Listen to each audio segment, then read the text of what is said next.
Pedigree, 1, 2, 3, project, you live as a champ. A last ride straight to hell, a tombstone, a choke slam. Here to give it to you raw. This is Wrestling with Savage. Smackdown, hold the title. This is Wrestling with Savage. What? Wrestling with Savage begins now.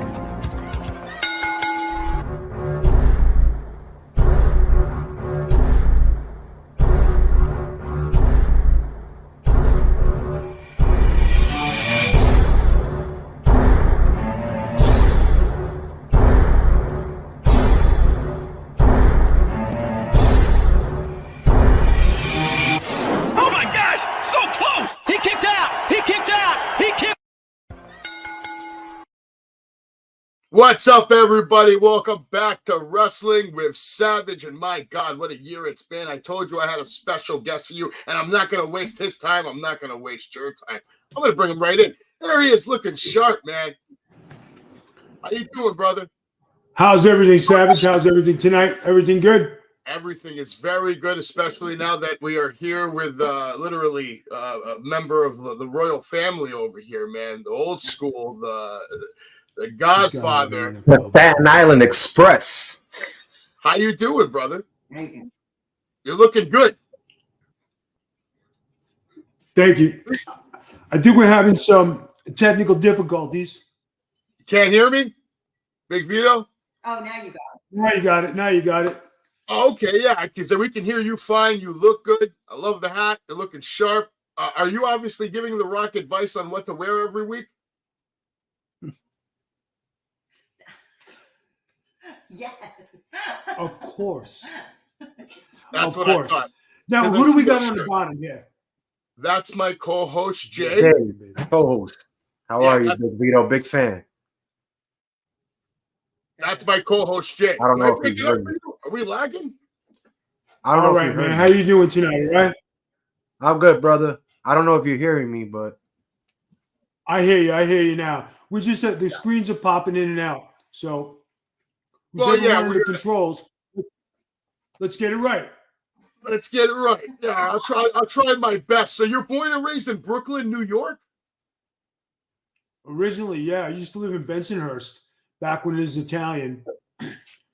And then I went to Staten Island for about another good half of my life. And now you're in Florida, right? You're residing down there in Florida, enjoying the weather? On a golf course, living the life. You The are tan is good. life. Yeah, I see. So see where are you guys from? Are you guys from Brooklyn? Queens, New York. Queens. Astoria, New York. Astoria, Queens. Have you been to Astoria? Well, as far as Queens goes, my father used to own restaurants in Queens, from Flushing to Islip, so pizza places. So we've done some family business down there. Copy that. Do you still doing any family business where you are now in Florida? You have any restaurants that people should know about, or any spots that you want to shout out? Well, there's a place called Mama Romano's that's really Italian out here. It's in Ponciana. My friend, his name is Paul. He's the owner. He's got authentic Italian food, great stuff. Can't really beat the prices. It's a good place. So if you ever go to Mama Romano's, mention Big Vito. To ask for Paul, everything will be good. Now, I noticed you got a lot of memorabilia behind you. Oh, yeah, a bunch of stuff, yes. And absolutely. some cases, some belts, a lot of action figures. Yeah. Is this your man cave?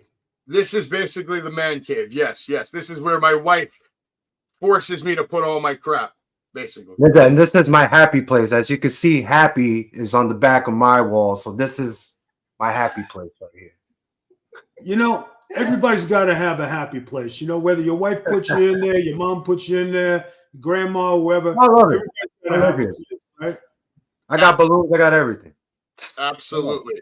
Just want to let everybody know you can follow the Big Vito brand. He's on YouTube, TikTok. Yeah. That's actually how I first met you, on TikTok. I sent you a message. You were kind enough to respond, and we've been talking for a few years about getting you on here. So I'm happy to be here, guys. You have any good questions? You have any good plots, any storylines? You need anybody? You need anybody taken out? Let me know. I can help you. I know a guy. Absolutely. And you are taking bookings right now. It's the Break It Down or Beatdowns Tour 2024. Yes, I'm taking bookings. You can hit me up at Big Vito at bigvito.com. All business inquiries. Get with Noelle Harlow. She is the producer. She is the agent. She's the lady behind the scenes who's pressing all those magic buttons there. And I have no idea what she's doing. I'm just a talent. That sounds about right. Sounds like Marty Jannetty, another talent that I've been dealing with for 2 years. You're good friends with Marty Jannetty, aren't you? Yeah, didn't he just start wrestling a couple years ago? This Marty Jannetty. Yeah, They were got tomorrow, Marty. Yeah, he just started in NXT with this guy, Shawn Michaels. Hopefully he doesn't throw him through a window this time. Oh, my God. Oh, my God. Mention Shawn Michaels, Marty Jannetty. Do you know, trivia, my first match in the WWF was against the Rockers. Wow. Really? That I did not know. I can't find footage. They probably have that one sealed up in Connecticut somewhere. Talk about getting experience, right? Your first match with the Rockers? My first match with the Rockers. They had some guy. Here's a story that goes with it, right? Okay. So we're going up to the thing, and it was a guy named Sonny Blaze who was in charge of TV talent. So I was doing independent shows. He asked me, say, hey, Vito, you want to come to the WWF and do TVs? I said, yeah, no problem. So there we are with the Dublin Destroyer, Mike Iorio, Peter Weeks, myself, and Sonny. And this guy, Al Coleman. Okay. Driving up there, and I'm new to the WWF, and these guys are busting my balls. I knew Mike Iorio, but the other guys I didn't know. So they're busting my balls up there. This guy, Al Coleman, was a big black guy, sitting in the back, and he's giving it to me, right? I got a tag with him against the Rockets. No, man, you don't know anything about this, so you're going to sit on the side and let me do the work. Okay. So Marty Jannetty and Shawn Michaels get in there, and they say, all right, this is what we're going to do. He worked like a gorilla. They said, get Vito in here. So I go in there, do my thing, bum, bum, bum, and it's over. So on the way back, they're razzing me again. And I told this guy, I said, you have to be the stupidest motherfucker on the planet. You should go to Riff and learn how to read, right? They went crazy because I balked up. This guy starts busting my balls again. And then I said, pull it over. We're driving in a van. He said, Vito, what do you mean? We're on the highway. I said, pull it over. So he had to get gas. I kick open the door, open the side. I said, get out, motherfucker. We're going right now.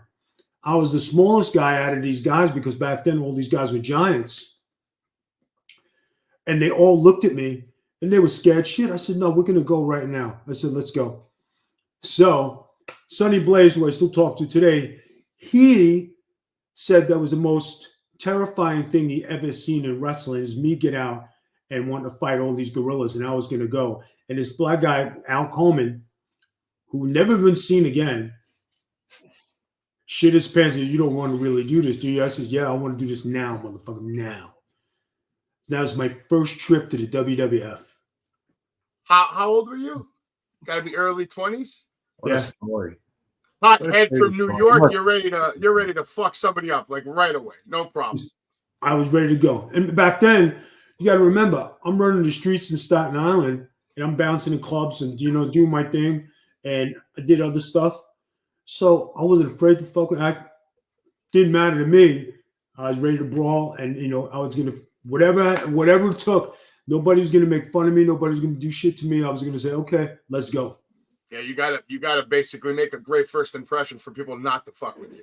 Vito, it sounds like it was a test. Would you say that was the case? It was a case where I had to stand my ground. And like these guys, right, here's the kicker. These guys dressed in the hallway. And back then, you didn't dress in the dressing room unless you were asked to come in the dressing room. So because I was broken in by Johnny Rods, and Johnny Rods was my trainer. Hey, kid, who broke you in? I'm a Johnny Rods student. All right, kid, you come over here. Johnny always took care of me. And here I am with Hogan, the Nasty Boys, all these greats. I'm sitting in the dressing room. You sit here. Don't go outside. You always dress in here with us. And that was that. You know what I mean? So that's how I started. And I did WWF TVs up until 98, until I got my spot with ECW. But along the way, I was wrestling in Puerto Rico, Santo Domingo, Memphis.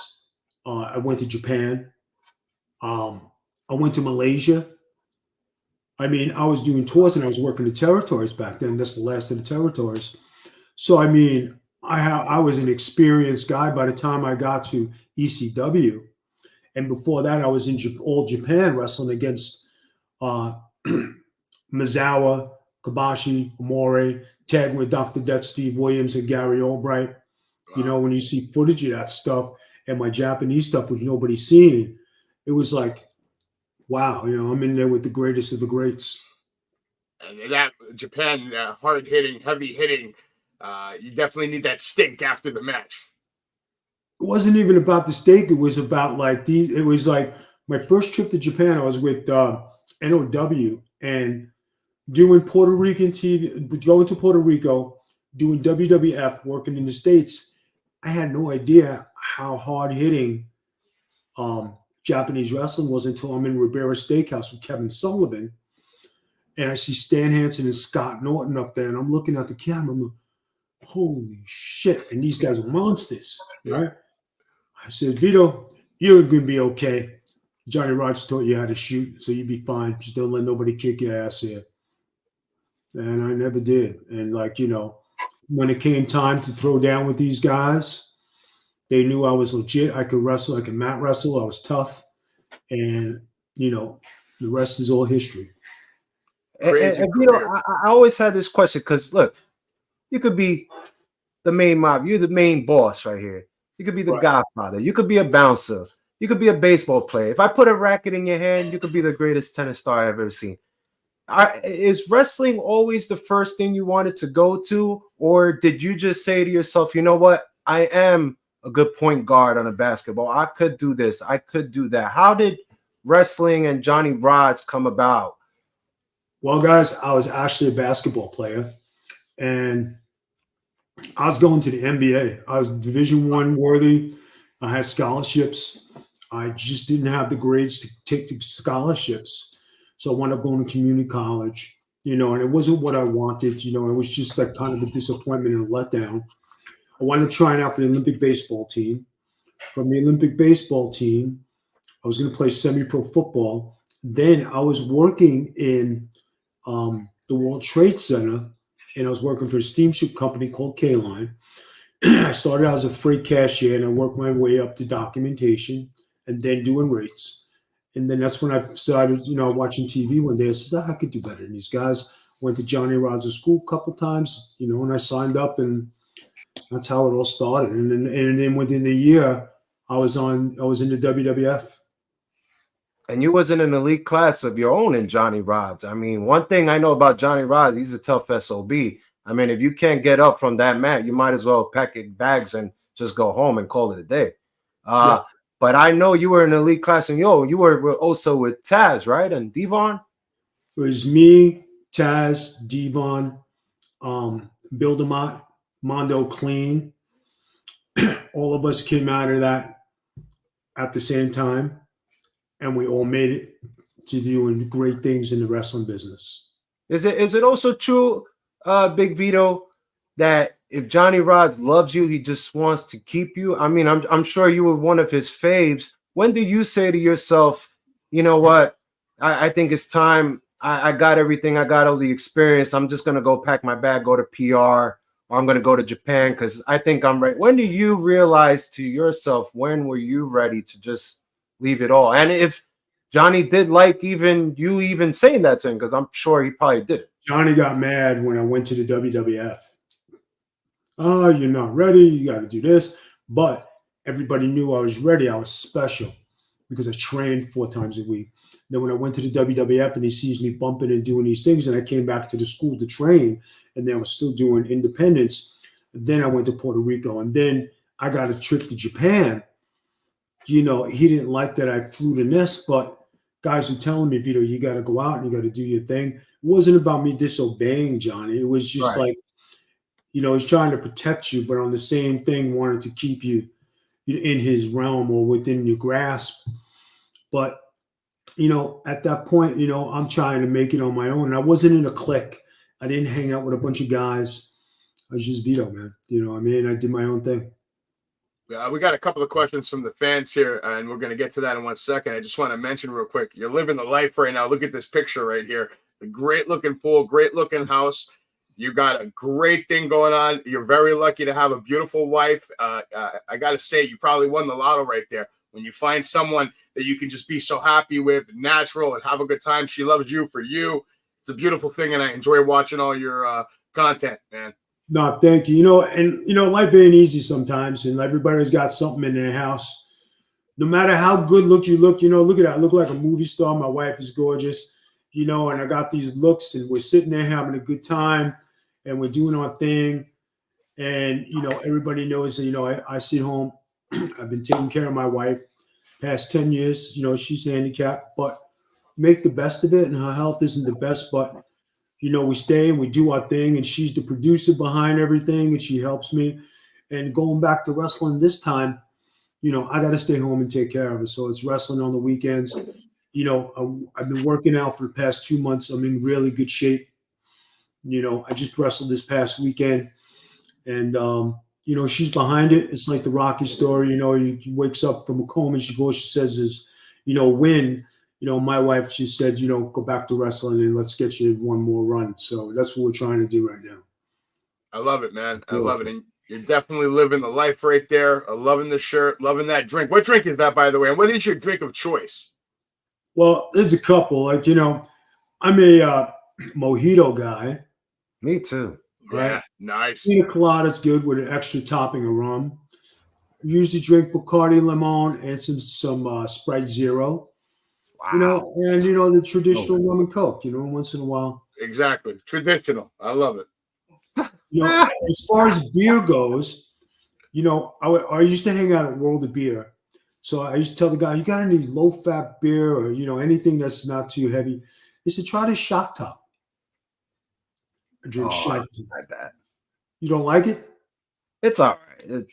I'm more of a dark liquor person. That's my dark beer. I like to get straight to the point. And then the other beer I like is Blue Moon. Blue Moon. Okay. That I like. Yeah. Definitely better than what Marty Jannetty's drinking. Is he still drinking out of a bottle called Mad Dog 20? Bud Lights for life, man. Bud Lights for life. But quick question, all right? Fresh Take 01 wants to know what you do for your skincare because you look great. So he wants to know your skincare routine. All right. A lot of witch hazel. Okay. A lot of ponds. Okay. Face Cetaphil wash, a scrub, face masks. Wow. Do my own facials. I have machines in the house to keep my skin fresh. Every time I come in, alcohol is a big key because I always get to open my pores and clear the dirt out of my skin. So that's how I do it. But it's not just once a week. This is every night. I'm pounding the ponds on my face and rinsing it with the witch hazel. Because you're supposed to put water, but I use the witch hazel. Witch hazel is the oldest astringent that you could use and the most natural. So between the ponds and the witch hazel, moisturizes your skin, takes care of your skin. So you're good. And like for my teeth, I'm constantly using teeth whitener, stain remover. I don't drink coffee, so coffee stains your teeth. Keeping your teeth white is a big thing. So when you have clear skin, good looking teeth, and you're in shape, your face is slim, and you got the look, and you're training, then you do. I just came out from 2 rounds of cardio outside today. So my face is a little red and I'm a little bit dehydrated because I wear a sauna suit, I wear a sweat jacket, I got a wool cap on, and for 2-3 hours, I'm sweating out there. So and then when I'm in the gym, I just wear a regular sweat jacket, I do my lifting, but the cardio outside is big. And if you can hang in the Florida weather, you're good. So plus I've been on a special diet, back to my old regimen and stuff. So that's why I'm really lean right now. So this past weekend, when I took off my shirt and I'm looking at all the young guns in there, I said, "You fucking see this shit." I'm looking at standing there. Said, "Hey, you guys are looking good, man." Just, Vito, what the fuck you doing? So I'm training like you. I just ain't taking the extra supplements. Yeah, you look great, man. Thank you. Thank you. Appreciate the answer right there. I'm sure this was going to come up eventually, but one of our fans, he brought it up early. He wants to know, whose idea was it for you to wear the dress in WWE? All right, guys. I ran into a little bit of a problem back then. And while I was in the WWE, and they know this. So Federal Bureau of Investigations, the FBI, Okay. because of my dealings in my prior life, I got caught up in some stuff, and they were lurking around and poking around, and I just decided to act like a fucking idiot and put on a dress and act like I'm crazy and lose my mind. Cool. So I lived that way for a year. So when I used to get knocks on the door, or like somebody used to come around, I used to answer in a dress. If I went out in a dress. I didn't wear men's clothes for a year. Wow. And then all of a sudden, this indictment and all this stuff stopped. So the dresses stopped. And then I was okay.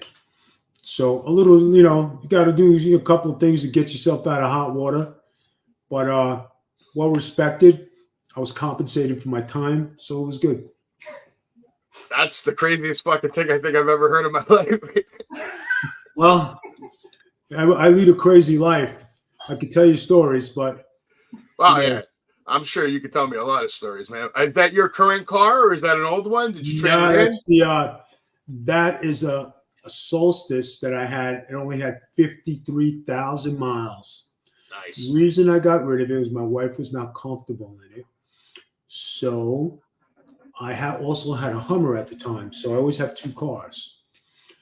So reluctantly, I had to get rid of that. And I love that car. It was something we wanted for a long time, but she just wasn't comfortable. So then I went back to a Cadillac. Okay. Then once the hurricane came, Cadillac got destroyed. Then I went out and bought a Mercedes, a pimp Mercedes, that she's comfortable riding in. Then you bought another Cadillac. So as a truck, I have a SUV Cadillac that I'm going to change, and I'd like to go back to the Hummer. Okay. And if I get the Hummer, it'd be my third Hummer I've had. I've owned two others, but I have to be specific. I want a Hummer H2 yellow. Okay. You want the Sopranos Hummer. There you go. I love it, man. That's crazy. What's it like living in Florida, like compared to New York? Because in New York, you just got to deal with a little snow, some bullshit like that. But in Florida, you got fucking hurricanes, like all the time. I'd rather deal with the rain than the snow. I'd rather get a little cold for like, a month or so. But, the weather here is beautiful. Yeah. If you live in a very nice place, like you see that place that we were living there, that was an upscale, apartment complex. Pool's right on the other side where you see it. And then the gym is inside, indoor basketball, full capacity gym. You're going outside, you're sitting out there at night, you're in the jacuzzi at night, nobody bothering you. And like over here, I live in a golf course community where, there you go, living the life. Look at that. Looking good, Vito, and having fun while you're doing it, getting back into wrestling. I love to see it. You got a great thing. Everybody make sure you check out Big Vito Brand. Follow him on Instagram, TikTok. You're on Twitch, YouTube, all over the place. And you've been doing this for a long time. When did you first meet your wife? Well, if you roll back a picture, that one. Now, I met my wife on Facebook. I seen a picture of her. And I thought she was the most beautiful woman I've ever seen. And I've been with some hot women. Into hot. I mean, real hot. I mean, it was so hot, it was like, 5 ovens turned on at one time. So my wife just caught my eye. I sent her a message. I said, I'm not trying to be disrespectful. I don't know what your situation is, but I think you're one of the most beautiful ladies I've ever seen. We started talking, and before you knew it, I was in Florida. She was in Pennsylvania, and she goes, "You gonna come see me?" I says, "Yeah." And lo and behold, I got a booking in Pennsylvania for the weekends. That's how I came up and seen her for the first week. But we talked on the phone for a month, for about a year, and that's her looking all beautiful and everything. It's awesome to see, man. It really is awesome to see. There you guys go. And let's talk about this guy. This is your first run in the WWF now. And for context, I just want to kind of play a clip. I know WWE kind of frowns upon shit like this, but you know what? Fuck him. Right away, probably sorry that he signed on for this matchup. And the main reason I wanted to show that, Vito, is it just really shows. I mean, Undertaker's fucking huge. All right. He's a big guy, 6'8". I met him a long time ago. I was like maybe even 6'10" with the boots on. You're standing next to him right there. Dude, you were fucking huge. That wasn't even the biggest I was. I got up to 290 at one time. Wow. Crazy. And now this gimmick, they wanted you to be like a German destroyer. Like, what was the idea here? Yeah, they just Skull Von Crush, and they let me be Von Crush. So I was like, I did my gimmick on TV. Not only here, but my other TV appearance was in WCW TV, and I wrestled beautiful Bobby Eaton, and they let me do a German gimmick there. And it was the big boss man who let me do the Heil Hitler on TV when I was portraying that character, and the people went berserk. Oh, yeah. Oh, imagine doing that today. I'm telling you, and Tatanka, I wrestled 4 times during his winning streak. Yeah, right? I got a picture of that right there. Look at you whooping on Tatanka. And then and when I look at those pictures, and then I look at me now, my wife is saying you don't even look like the same person. You look so different. Less stress. You know what I mean? And there's Typhoon. Typhoon is almost 400 pounds, and there's me. And I'm not looking that small next to him. Yeah, no, it's crazy. You were solid, bro. I mean, I was a big guy working out, developing my body. And remember, I went from basketball body to working out and trying to put on size, because they still told me you have to put on size. And size is what they wanted, and big guys is what they wanted back then. Yeah, that in that era, that was like the golden era, man. You came in right at the perfect time to get that experience. But I got to ask you, back then, when you were doing all this and you were in the ring with some of these guys, you're in the locker room with all these big stars, did you have the foresight to see where Vince was taking all this shit, where it is today, how big it's gotten to the point where there's like 100,000 different companies that are doing wrestling now? Doesn't even cross your mind, because nobody had social media and nobody thought that way. And you're wrestling for the WWF, and I'm wrestling with Hogan, the Warrior, Macho Man, Ric Flair, the Undertaker, the Barbarian, the Warlord, Honky Tonk Man, and all the greats that we all love today. And a lot of those guys took me under their wing, and they mentored me. SD Jones, Jimmy Powers, Jimmy Snuka. I mean, there were so many. Bill Eadie, another great. When you're wrestling these monsters, and they're letting you play in the wrestling world, and they accept you for you. Bret Hart, I wrestled 4 times. Wow. You know what I mean? Weren't his first match the IC title when he won it? Yeah, I was his first match. I think I remember that. Yeah. Yeah. So I mean, I was there for a lot of good moments, and I worked my way up the pecking order. And back then, I was one of the very few. I mean, probably 1, 2, 3 who actually got offense back then. And Oh, I'm sorry. Go ahead, Savage. No, he's right. Even in the Undertaker match, Undertaker used to come out and just, tombstone people immediately, and you're out there having a match with him for a few minutes. I mean, yeah, but you see, they cut that match, and before that, when they cut it for TV, I actually had offense on the Undertaker. Wow. And they cut it. They didn't want to show that. They didn't want to show it, but for the people in the arena and everybody who was there, I rocked the Undertaker a few times, and then he took over.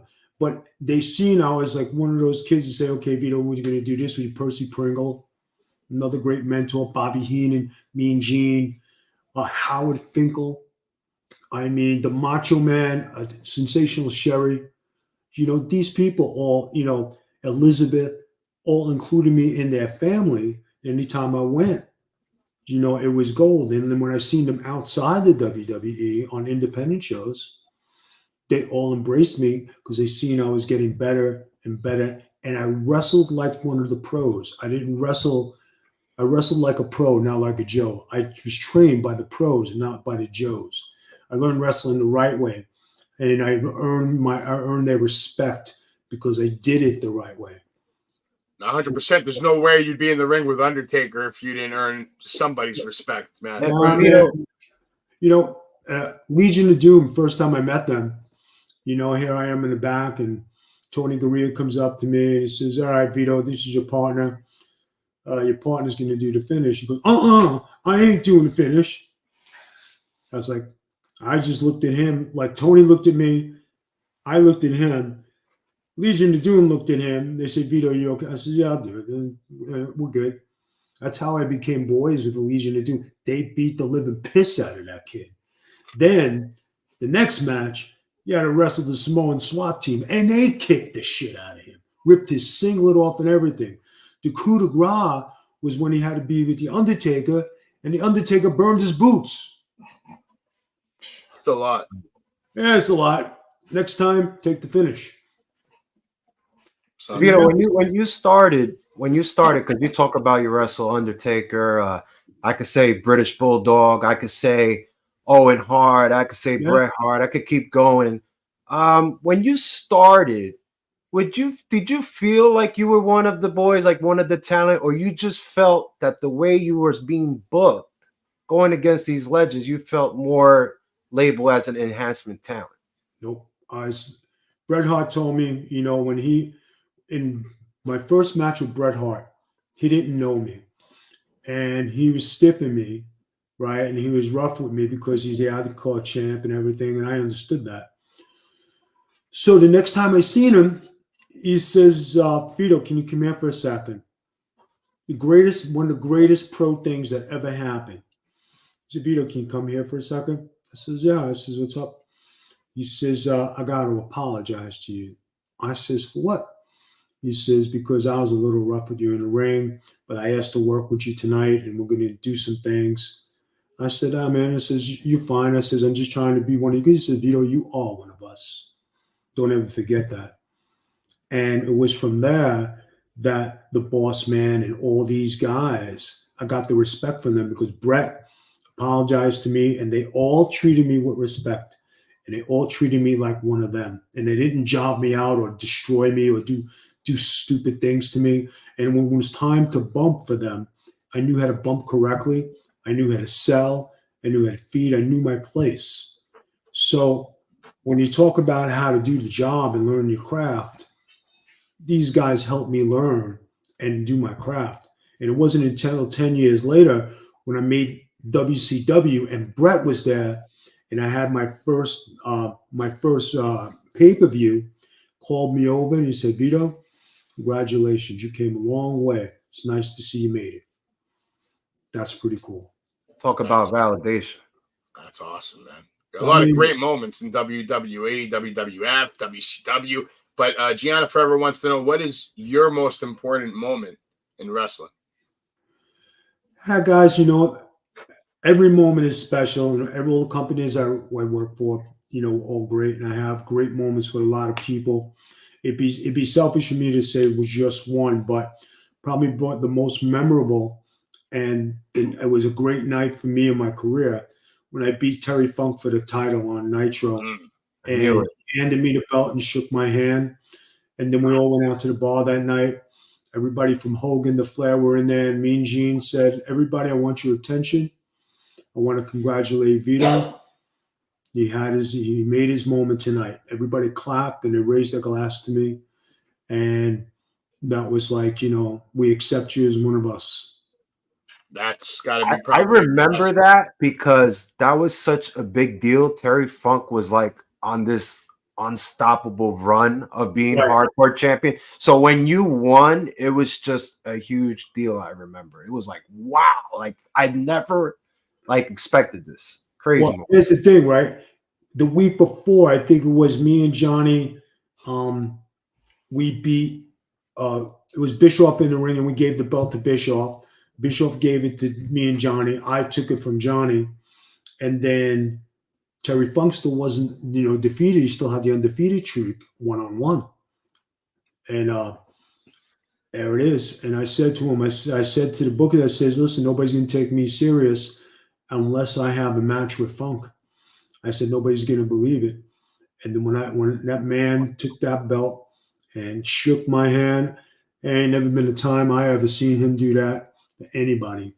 And that's a long list of great guys he wrestled.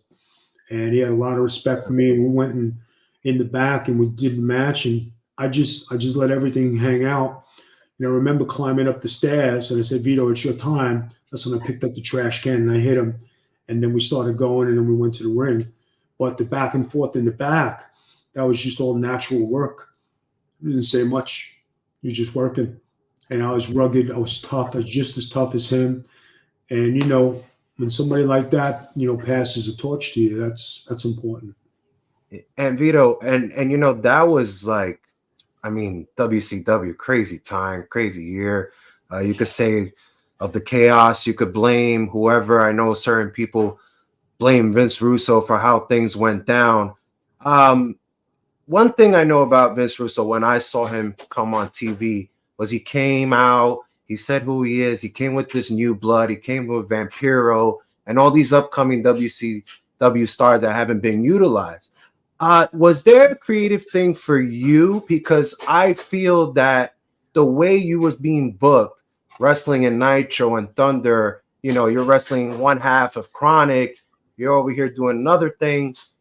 Was you booked for having this singles run of actually, besides the hardcore, just going maybe to heavyweight championship? That was probably the plan, to push me towards a heavyweight title or a major title. And, I go through this all the time. And then when they were changed bookers, they bring their own guys. And then when booking changed again, they changed it again. And then when John Laurinaitis got in there, just everything just went downhill. Russo wasn't there. The booking was the shits. And, I got to say this. When Vince Russo was booking, they all complained about the ratings. The ratings were good. We're getting 2 or 3 million, right? So everybody's complaining. So when you look at wrestling today and you go back, what do you watch? You watch the old WCW stuff. So it couldn't have been that bad, especially when he was booking it. And then when you do the Attitude Era, who was booking it? Vince Russo. So I'm not sticking up for him, but you got to call a spade a spade. But the man had the ratings. And then when he was in TNA, he had them over 1 million, getting 1.5. Then they took him out and then the ratings dropped. So his record speaks for itself. Every time he's in, the ratings go up. When he's out, the ratings go down. They all blame Russo. But it's the guy who's running the ship that the ratings go down and things change. And for you, the crazy part of what you just said is that you're dealing with a ship that was crashing down. So you decided to take a pit stop to TNA, and then all of a sudden they're doing kind of the same thing you just kind of experienced back here. It's like, wait, where am I going? I'm not going forward. I'm kind of stuck in this debacle, and I don't want to be part of this. What happened was Vinny was booking. Right, he put us in the NYC. I came in. It was me, Trinity, Glenn Gilberti, and Johnny Swinger. Everything is going good, and all of a sudden, Vince disappears. He leaves. I said, "What are you doing?" I said, "I just got here. We just put us together." "No, fuck this place. I'm down. I'm out." All right. So all the work I did for a few weeks. And it was building, and everybody's like, "All right, this is going to be good," right? When Vince left, it was just they fired Glenn, they fired Johnny Swinger. It was me and Trinity left. Wow! I was like, "What the hell just happened here?" What a waste of time! Wow! It wasn't a waste of time, but they put a storyline in there, and then they just went in a different direction because Vince was doing it, just like the Mamalukes. Let me tell you something. Me and Johnny would have stuck together and we would have stayed a tag team. We probably would have had 10 titles, right? Instead of separating us to go one-on-one, right? If Vince would have stayed there, and there was one set of booking people. Remember, right? I wrestled Kevin Nash on the main event of Nitro, Yes. right? Yeah. I had a hell of a match with him. And who else do you know suplexes a 7-footer? Yeah. Or kicks out of a finisher. Right? And I kicked out of finishes, and I got my offense in against one of the biggest and best big men in the business. Because I was believable. So when you talk about it, yeah. I remember that match. I was like, wow. Look at that elbow drop. Yeah. And my stuff was good with, and that's a packed house. I'm wrestling him on the main event of Nitro. And you're like, okay, I'm here. I wrestled Steiner. I took every one of his moves when I wrestled Steiner before he wrestled Booker T. And then the comeback I had, I got every one of my moves, every one of my comebacks in. And it was a hell of a match. Jeff Jarrett, right? Remember when he was cracking people with the guitar and he was demolishing people?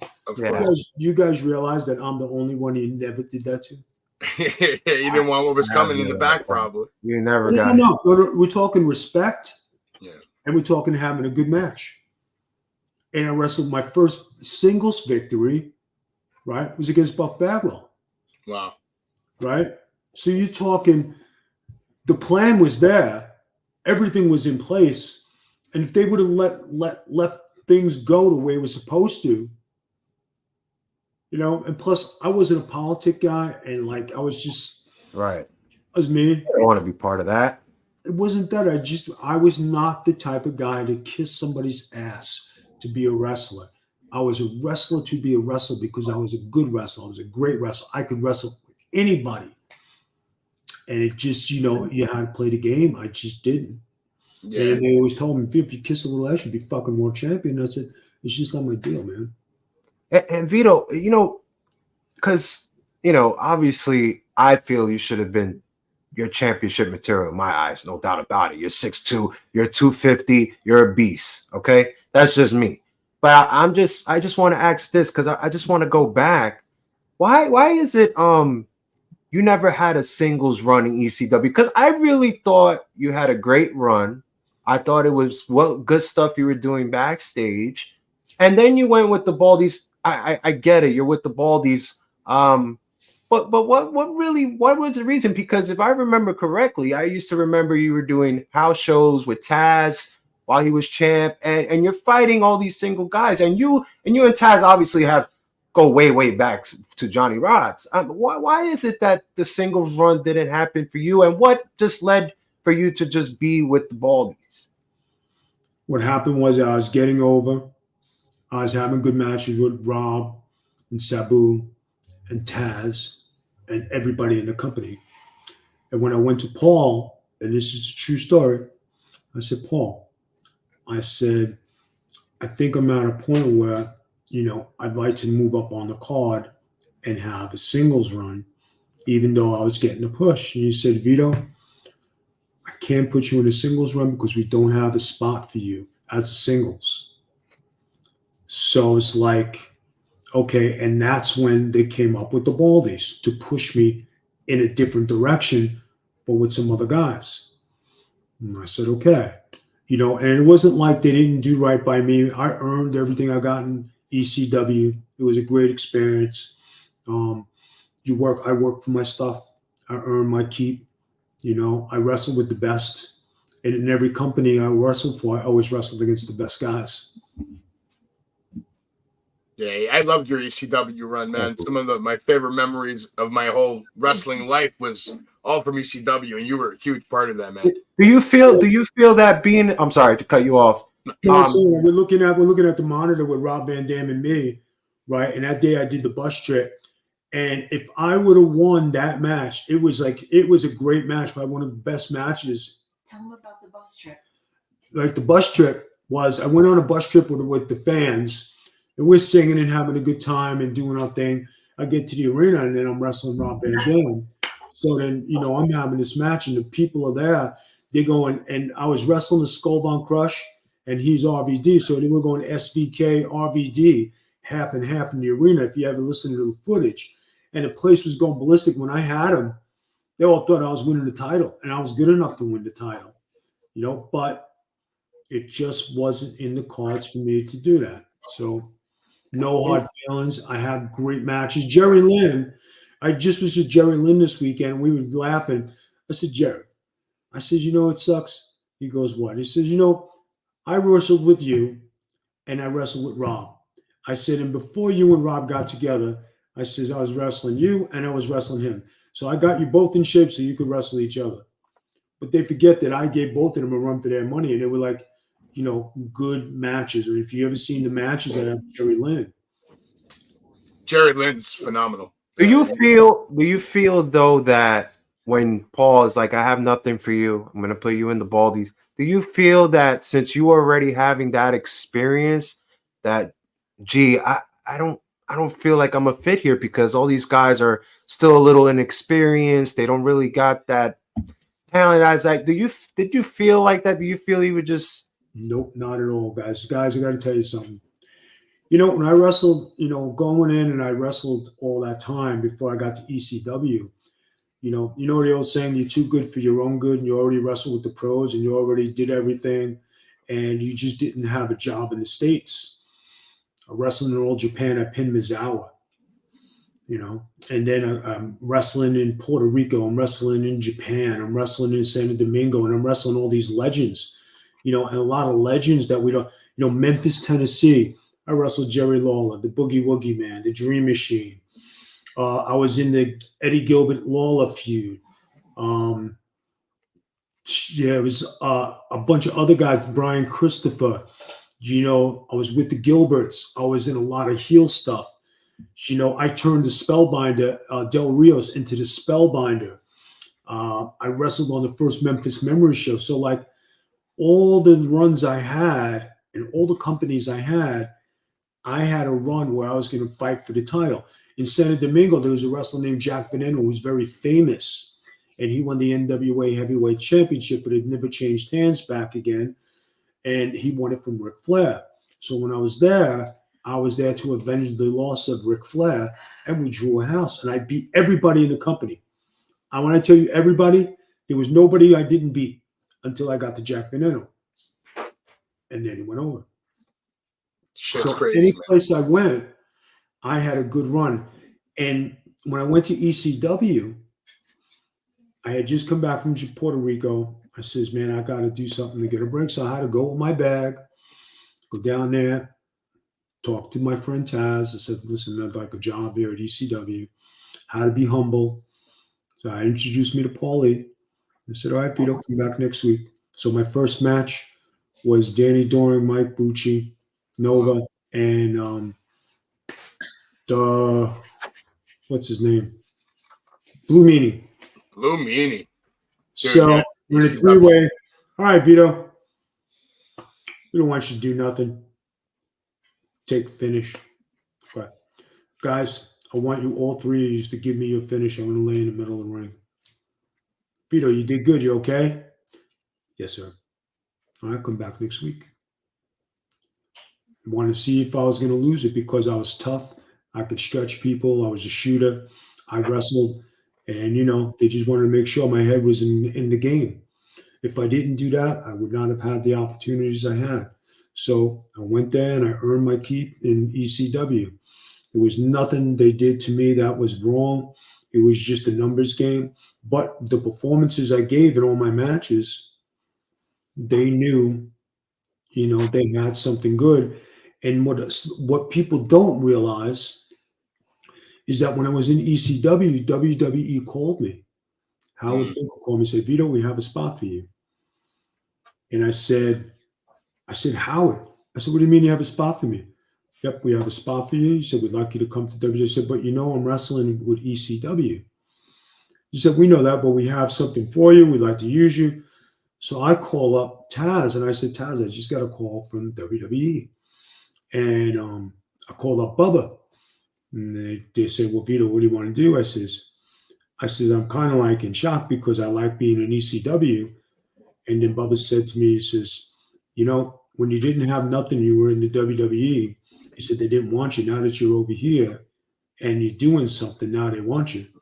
And I called up Howard Finkel and I told him, no, thank you, Howard. I'm with ECW. I turned him down. Wow. Huge. And That's Howard Finkel was shocked, probably. no, he was good. He was a good man to me. Always treated me good. I hated that I had to tell him that. He says, "You sure, Vito?" He says, "You wanted to get here for so long." I says, "Yeah." I said, oh, "You guys wanted me now, but I have something. And I'm doing something good. I bet on myself." Right. And then what happened? Right, we had Taz left first. I think the Dudleys left, and then I left. So both of them went to WWE. I went to WCW. And then after that, the Baldies, which was a good faction, and I always say this, and I meant it. If we would have stayed together, we would have been a good stable. We could have did great things, better than what they turned out to be. You know what I mean? And I'm not saying I'm the best, or I was the glue, or I was but with me in the group, we were legit.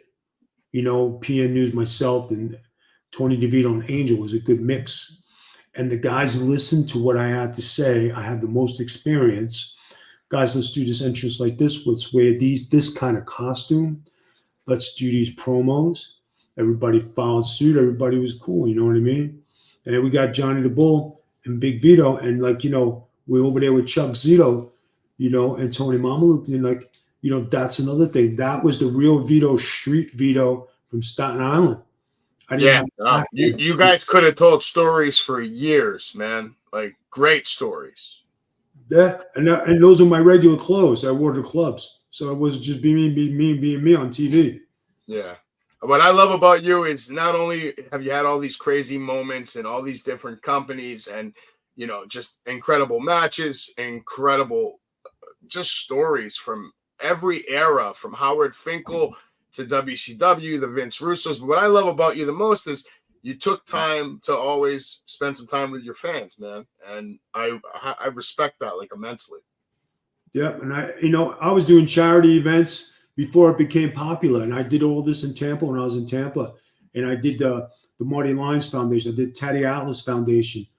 I did Special Olympics. I did things for autism. I did all this stuff before it became popular. But nobody ever gives me credit for doing it. But when John Cena went and did it, oh my God, John Cena's going to. I said Vito Grasso, WCW, was rocking that shit. Vito Grasso from WWE rocking it. You know what I mean? I always gave and I always helped people. Soldiers for Homes. I even had my picture put in, was up on the wall, Tijuana Flats, because I did so much for the community. And Tell me about your WrestleMania jacket. My wife is telling me about my WrestleMania jacket. I had a WrestleMania jacket, guys. Probably a lot of guys have WrestleMania jackets. It's sitting in the closet. I was going to sell it. A little boy around the corner got killed in a car accident. And he said his dream was to be a wrestler and go to WrestleMania. So I had my wife find out where he lived, and I got in touch with the mother and father. And I go to their house, and they knew who I was. And I said, "Listen, I'd like you to bury your son with this." And they said, "What is this?" "My WrestleMania jacket." I said, "At least he gets to live his dream. He might not be here, but, this is for you guys." And I attended the funeral. I said some words. And there was press there and everything, and I didn't want to be on TV, but I gave that kid his jacket. You know what I mean? So. That's a class act, man. It's a class act. It's reasons like that why Terry Funk probably did what he did for you. And you guys, not only did you wrestle good, but you wrestled with style. And you made it feel real. You made it look real. You guys look like a real street gang right from the corner of Brooklyn. It was legitimate. It was legitimate because that's who you really were. And you're bringing your real self onto TV. And, it's crazy to me that they didn't let you guys have like you said, just that crazy run of telling stories with a family and building the family and betrayal. You're a good storyteller, Vito. Now, what too is when I showed up with Nunzio and we had that run where he won his first title. Johnny the Bull won his title with me. Nunzio won his title with me. And, Nunzio was a great cruiserweight champion, and I helped him along the way become even better. I used to tell him things from my experience, and it helped him be an even better wrestler, And him and I should have been tag team champions. we were a good team, and they put us in there with the good teams, and we were putting together good matches even on the house shows. And then I'll give you a story. Mexicools. They didn't want to sell for us one day on a house show. Steve Kern and Ricky Steamboat are sitting ringside. They decide they don't want to sell for Nunzio. Wow. Mm-hmm. I beat the shit out of all fucking three. I stiffed them so hard. You don't want to sell? As you should. As you should. And then Steve Kern and Ricky Steamboat come over to me. You know, Vito. I said, listen, you've seen it. They didn't want to sell for us, and we're not a couple of jobbers, and I'm not going to be treated like that. We understand, Vito, and that's the old school way. So office calls. Vito, what happened out there? I says, well, the agent saw what happened. They didn't want to sell for us. We go on TV, and we have to wrestle them again. They sold like champs after that. I bet they were selling like they were auditioning for a fucking movie. No, let me tell you something. When I tell you I friggin' made a statement, everybody in the back saw it. They wouldn't do that to me. And everybody knew, you know, I'm not proclaiming to be the toughest guy in the world. But everybody knew I could handle myself. It didn't matter who was in front of me. And, you know, and there's a saying, tough guys don't fight tough guys. But there's never a time like I had to stand there and I had to be worried. I never worried about nothing. And, you know, I was protecting my partner. And there's like the Muay Thai gimmick. And I was doing Muay Thai. And I was training. And I used to train with Dave Bautista in his garage doing Muay Thai. And that's where I came up with the Muay Thai gimmick after I came off the dress. Yeah, this shit looks crazy. Let me tell you something. If you would have seen some of the stuff I was doing, I redeveloped my technique to wrestle that style. Wow. And I went down to Deep South every single week. That's I didn't even I got to see some of these matches with you in this gimmick right here, man. Vito, but I got to go back because you said after the dress that was your character, the Muay Thai. My deal is I just have to ask this question. Whose idea? Because I guess everybody here forgot, but I'm just going to remind everybody when Big Vito was in a dress, everybody, he was kind of undefeated. He was kind of Mr. Unstoppable, but I guess everybody just forgot about that. But don't worry, Vito. I'm here to just remind everybody what they was miss or just don't remember at this point. But here's my thing. Whose idea was it? Because if you were so unstoppable as I remember watching, whose idea was to say, you know what? Get off the dress.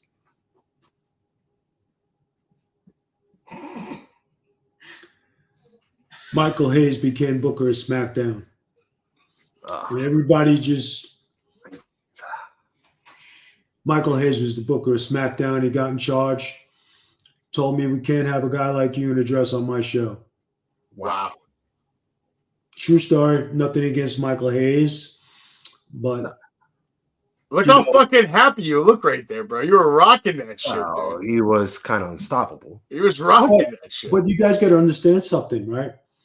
They gave me something, whether it was a rib or not, or whether they gave me something like, you know, I had to do something. And because I had 15 years experience, I got it over, right? And people said, Vito, you're a great worker. How the hell are you coming up with this? It's just what you're doing. I had to learn how to be a baby face after 15 years. So I was like, okay. Yeah.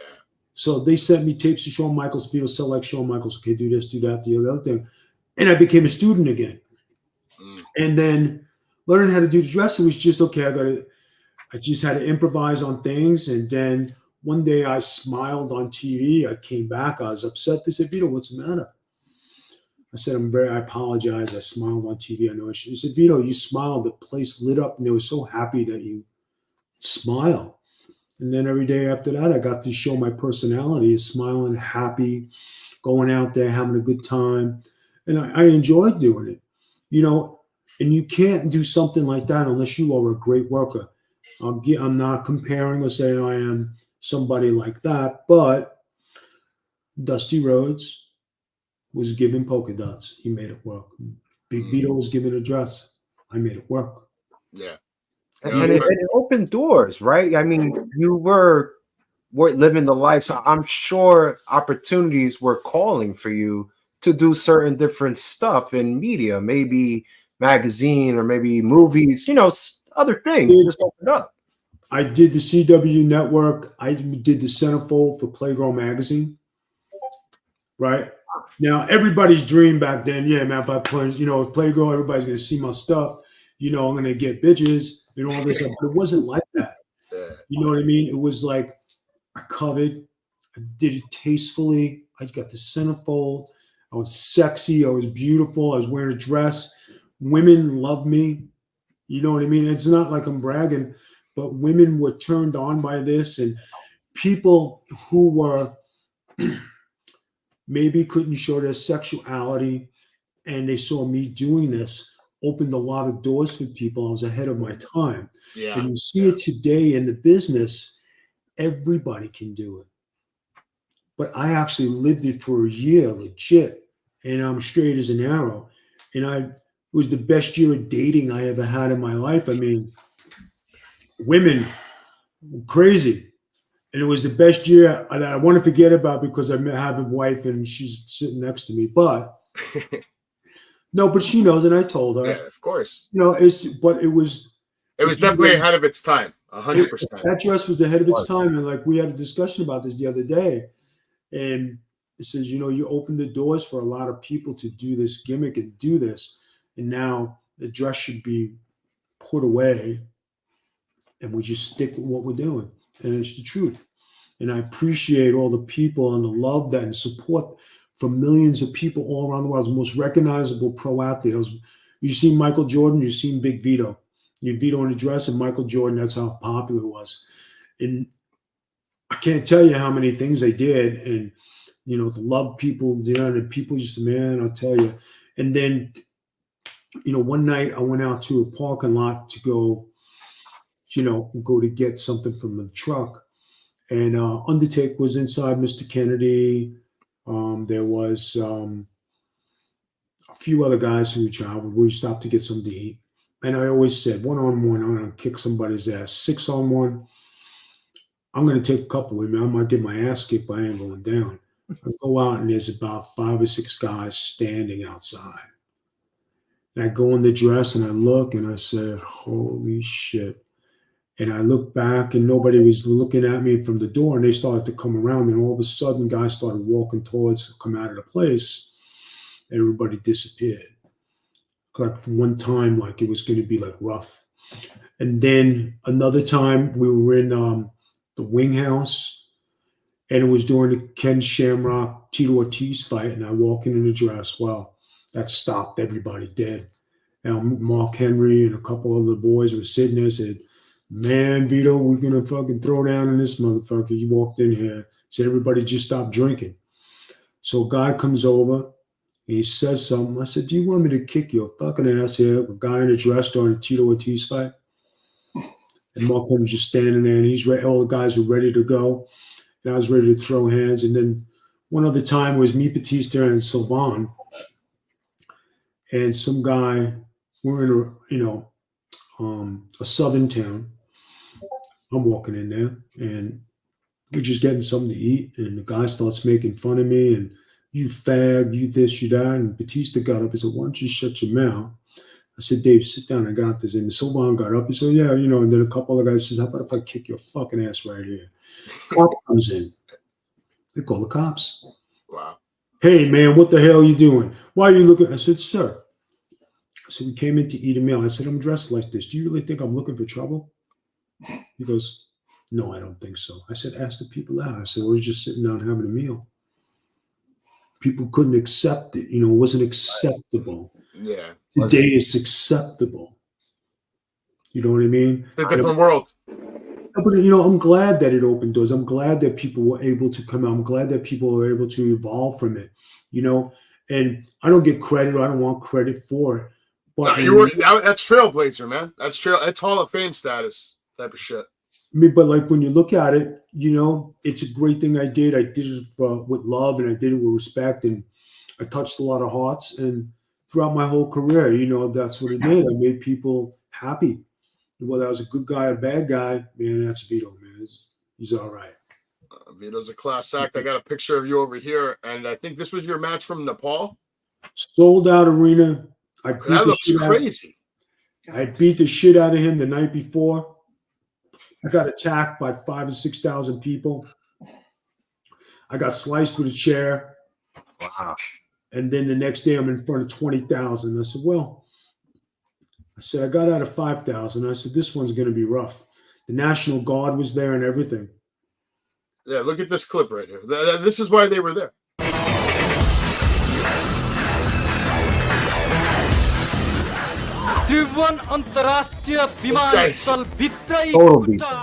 It's just beating the shit out of you. Oh, so okay. You gotta make sure you get the tune, not nonsense. Yeah, it looks like you definitely were like major news over there, man.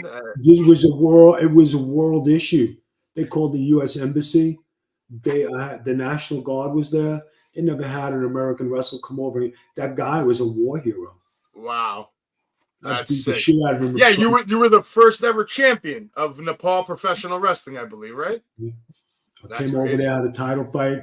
Then they took me to the embassy. How could you come here and win my title and win our title? I said, I didn't come here to lose. Best for 20 years. I'm the Italian bad boy, the Pavarotti of hard shots to the body, the Paisan who's got it going on, the fly Italian guy from SI, and who in the hell is The Rock?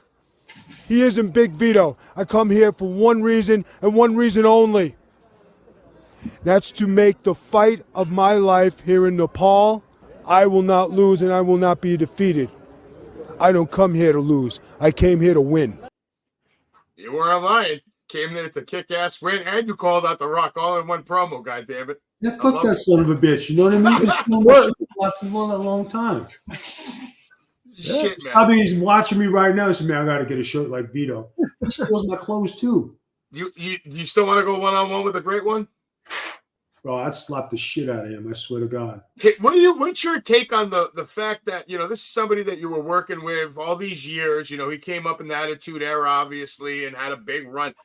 Did you ever think that he'd be like the boss of the whole fucking thing now?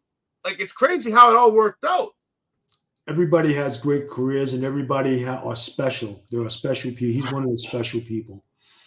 Whether he's the boss, he's not the boss, like, it's like people like, so many people like that in the world you can count on your hands, Hogan, Flair, Sting, Undertaker, The Rock. Would you put Vince on that list? What? Would you put Vince on that list? Vince McMahon? Yeah. Well, I mean, when you look at Vince McMahon and what he did for wrestling, talking wrestling, he brought wrestling to another level. He did great things for the business. Okay, if you would have let everybody be, and instead of buying everything, WCW would still be open. A lot of other places would still be open. But it was his mastermind plan to be the best, and the universe was going to circle around the WWE. Can't blame him for it. It made millions and billions of dollars from it. As far as the business goes, the business benefited from his vision. It was his vision to do this. So you appreciate his vision. I say all the time, he is the greatest TV commentator of all time in all of our TVs, because he owned the product. He knew the product. He knew what to push and what not to push. And he had great co-hosts. Remember when him and Macho Man used to do it? Him and Mr. Perfect used to do it. Willow Monsoon used to be there. And those guys played off each other. So when you talk about what's, to me, Vince's greatest thing was he was the commentator who you wanted to listen to. You're not wrong about that. You're not wrong. It's the truth. If you're a real wrestling person, and this doesn't say, oh, you're a commentator, you're a nobody. The commentator is the most important person because he gets the character over. Yes. Larry Sabisco, Bobby Heenan, Pedro Morales, Mean Gene Okerlund, right? Joey Styles, Michael Cole, JBL, all put me over. Every one of them. Big time. Big time. If they didn't put me over on TV. But Vito, I gotta say this because we bring up Vince McMahon. You know that was back then. Now it's just lawsuits coming out, allegations coming out, especially with his daughter classified as a corporate officer number 3 in lawsuits. I always say this because I do watch other wrestlers' podcasts. I do watch a little bit of Ryback. I know that he has Vince McMahon. He blames him for doing things wrong. I know there's certain wrestlers in the past, like Ahmed Johnson, that did wrong. And, we could put Hogan on that list. We could definitely put Bret Hart on that list that was done wrong behind the scenes, behind the curtains. Do you feel that you were kind of in that category, that Vince McMahon didn't really do it for you, that he just didn't have it for you? Maybe he didn't care, or he just put certain things in your way to just kind of fail? I guess the person you have to talk to is John Laurinaitis, guys, because a lot of things that Vince did, or said, came from John Laurinaitis. And John Laurinaitis was the heel. As far as what happened in WWE, guys, I wasn't there to see any of the stuff. You hear things, you see some things, but I never seen Vince do anything inappropriate. And as far as anything else, I mean, it was a good place to work. And a lot of people have their dreams being a WWE superstar. I, for one, definitely think that I should go back and finish my career there, or be at AEW, or at Why not both? Why not both? You should be in AEW right now, and then when your time's done, you go on over to WWE. Guys, it's timing, and there's a lot of things going on right now. Global Force just relaunched, right? There's a lot of opportunities out there. Yes. I'm available to work. If I had to pick and choose where you want, right now I'm a free agent, and I'd like to work, because I still have something to offer to the business. You can't live in the past, and it's just like Vince Russo was a bad word. This is that. This is the other thing. This is that. What I can honestly tell you is I hope everything works out and everything gets cleared up, and the WWE is back on the star level and going straight forward. And as long as they take care of their in-house problems and everybody's taken care of, that's good. I know there could be some things that hurt some people, just like in WCW, when the business was bought, it hurt a lot of people. TNA went through a transition where, it was ownership, management, changing hands, a lot of other things. It's life, guys. It's just like your job, your guys' regular jobs. You have change of command. Maybe there's some things done in the workplace you don't agree with. But, what could you say? Really can't say anything because, hey, it's not in my house. Right. And, was I affected by a lot of things? Yes. But do I hold a grudge and do I say any bad things? I never talk bad about nobody. I just hope that the once great McMahon family can get back on track, because at one time they were a happy family from what you're seeing. Yeah. Right. And all the stuff that comes out, you don't want to hear about it. But I remember a happy family. Vince was always nice to me. Stephanie was always nice to me. Mrs. McMahon was always elegant to me. Shane too. But that's it.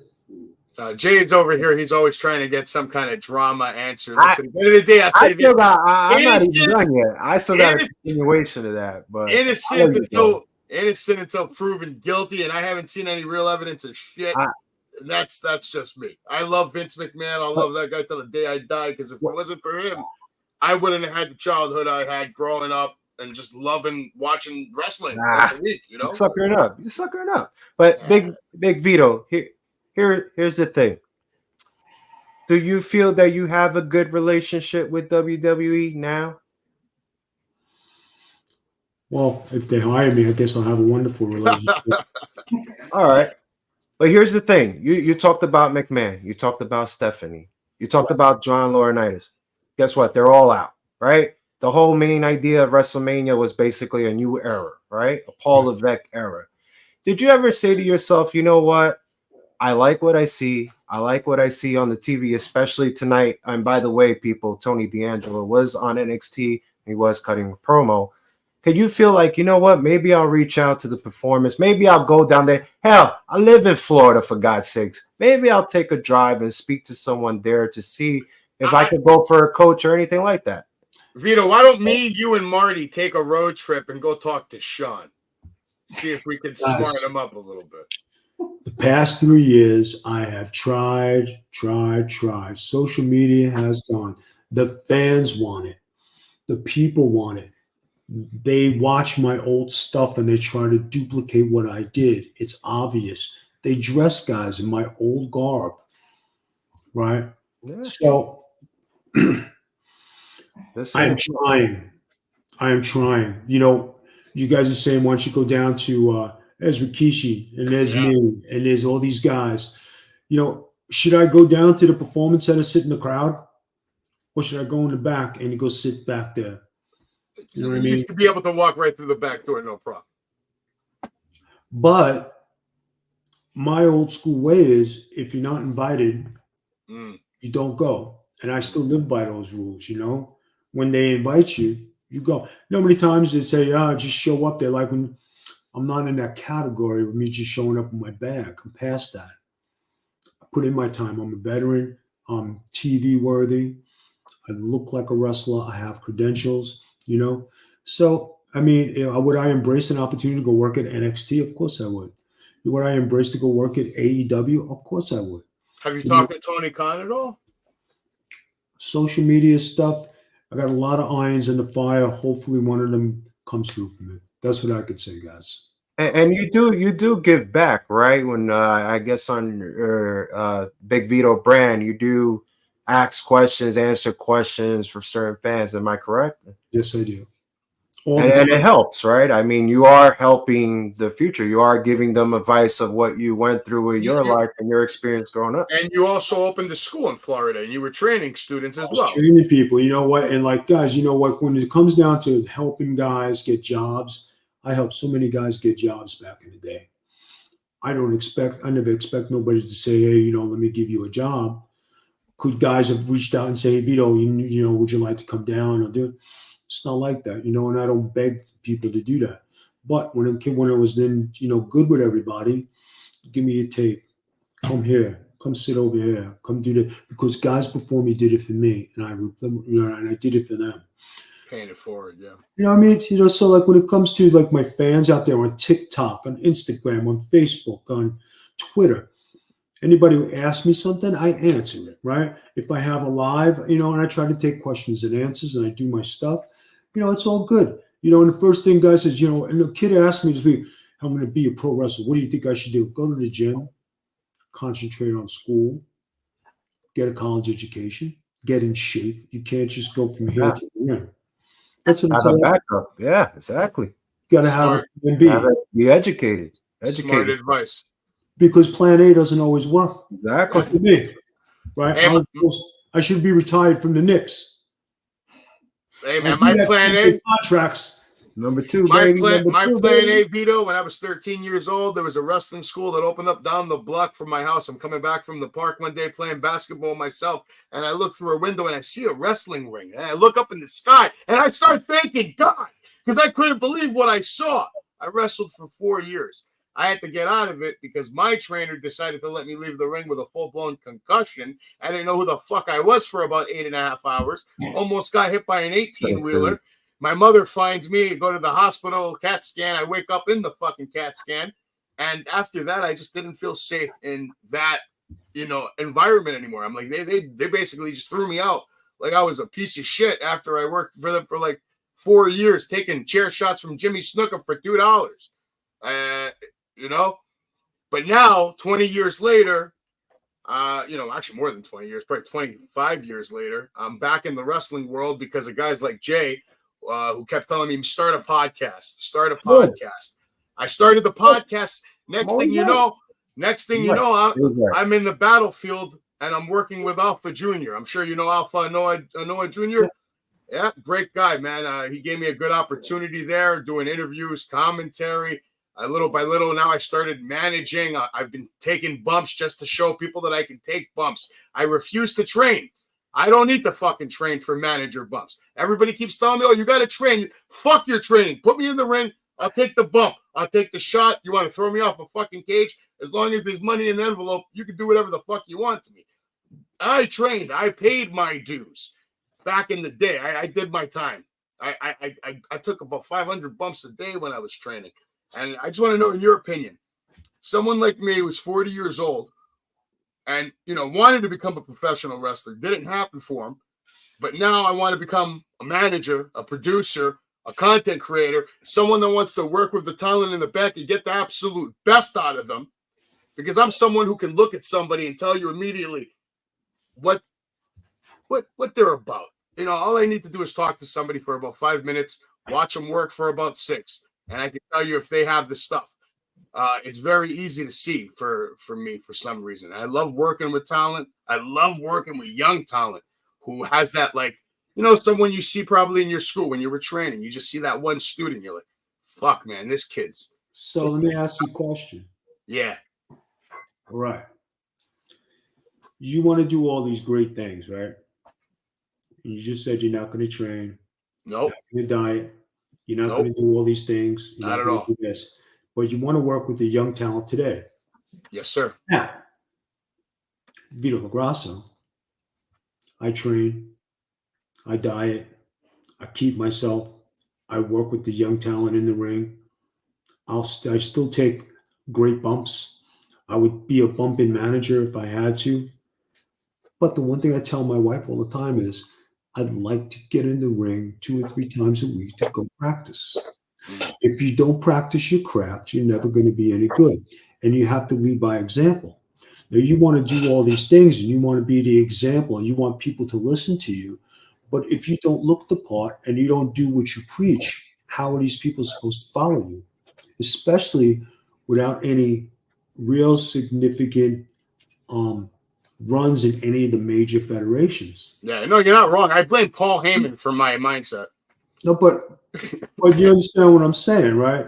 Yes. So you're not going to tell me on TV, but then you're going to say, yeah, come to Alpha Junior School and I'm going to train you. And you just said you're not going to do any of the things that you're going to tell these kids to do. Well, I don't train in the ring.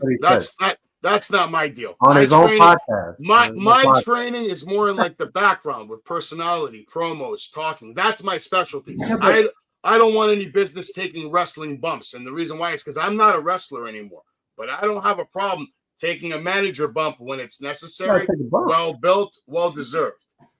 Gotta take a bump. But if you're not in the setting, in the school, and you're not practicing what you say you want to do, you got to practice to be a manager. You got to know when to come up. You got to know when to do this. You got to know when to do that. You got to be in certain situations. You got to work on your entrance, work on your look, work on your costume. You're definitely not wrong about any of those things. And I work on pretty much all of that. The only thing I don't work on is like rolling around in the ring and taking unnecessary risks and bumps at my age. And the only reason I have this strong belief is because I just had a son a few years ago. He's 2.5 years old. He is my workout. He is my workout regimen. I take care of him full time, and I just don't want to. I'll put it to you like this. I feel like when you're a wrestler, which I'm not anymore, I haven't been for a long time, man. You put your body on the line just walking out to the ring, let alone hitting the ropes, taking the bumps, top rope, all these moves that guys want to always do to you. And, sometimes some hurt more than others. And if you take one move the wrong way, which I'm sure you know, that's it. Major injury, you're done.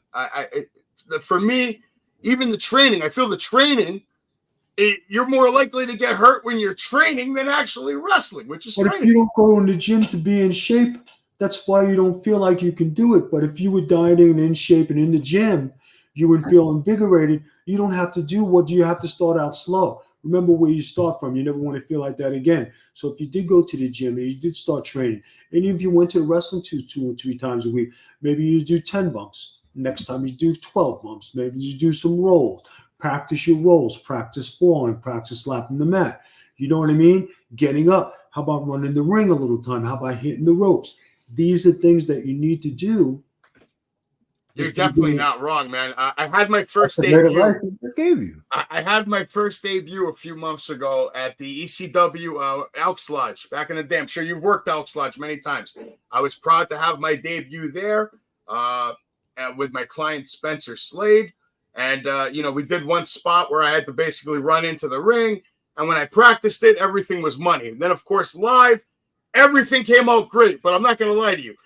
Getting up, I was like, oh, shit. Vito might be right here. I might want to actually hit the gym. You're not wrong about that. Let me put it to you like this, right? You take me. I'm a perfectionist. Anybody who's been around any kind of training with me, I'm a perfectionist, right? I trained like a man for 2 months before I went in the ring. That's me, because that's me. I took off my shirt and I was in there with the young boys, and it was like all these buff young guys, and I'm saying, I look fucking just as good as these guys. And I could do the hard work. My wife tells me all the time, you look good. You're good. I'm a perfectionist. Well, if I just do this and the tweet, I'm still training to get my body even better than what it is now.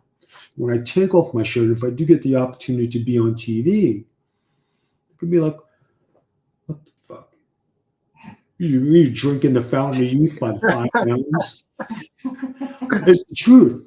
But everybody has that in them, right? You got to take pride in your look and take pride in you. That's me, right? You just have a different outlook, a different persona as you want to portray. But if you want to be successful, everybody's got to put in the work. And you shouldn't just go there, and say, okay, brother, I'm here. I'm going to take this bump. Because that's the number one way to get hurt, is when your body's not in shape. You're not wrong. Can I show you a video of my first bump in over 20-something years? Oh, Do you want me to cover my eyes? No, a little bit. I want your honest assessment. You can shit on me. There's no shitting There's no shitting on here. I deal with Marty Easy Jannetty. workout. He shits on me all the time, man. I'm used to it. Yeah.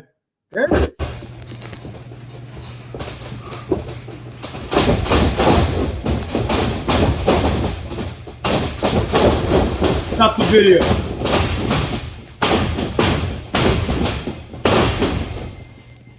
That's the first one.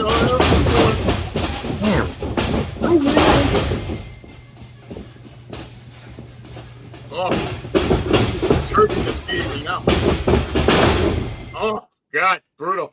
First one took a long time to come out. I've lost weight since then. That was probably my second month at the battlefield. Number one. Here we go. Go ahead, tell me. Here it comes. Why are you training in your suit? Supposed to have workout. With shoes on. With shoes on. Let me finish. Okay. Number two, you're hitting the rope. Why is your leg in the air? You're supposed to sit in the rope and both feet are supposed to be on the ground. Okay. Number three, you're taking a back bump and you're using your elbows, which are going to explode instead of slapping the mat with your hands. Okay? You're getting up the wrong way. Okay?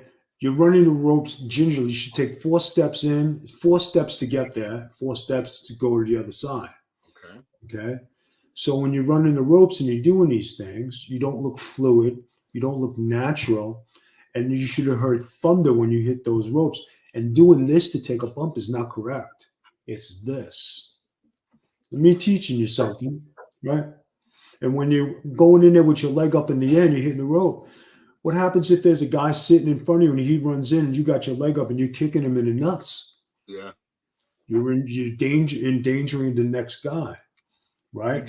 Exactly why I'm not going to be a professional wrestler again. But even if you're a manager, do you want to do that if you have to do things? Practice makes perfect. Practice makes perfect. He's not wrong. So not my wrong with any advice to you is, if you got the chance to go in the ring, you get your workout clothes, right? Have a clean pair of shoes. Go in there. Do some drills. You know what I mean? And then start to hit the ropes. But doing that, and lifting up Make sure your bumps are good. Speed up as you go and start out slow and then go. Do your rolls. That's how you practice your bumps. And I'm not telling you anything. I'm just giving you some. No, you're 100% right. That's everything my trainers used to tell me. From somebody who's been in the wrestling business for 179 years. Yeah. Well, to give you context there, that was after being on my feet for about 12 hours all day at the battlefield doing interviews, promos, and everybody had left the building.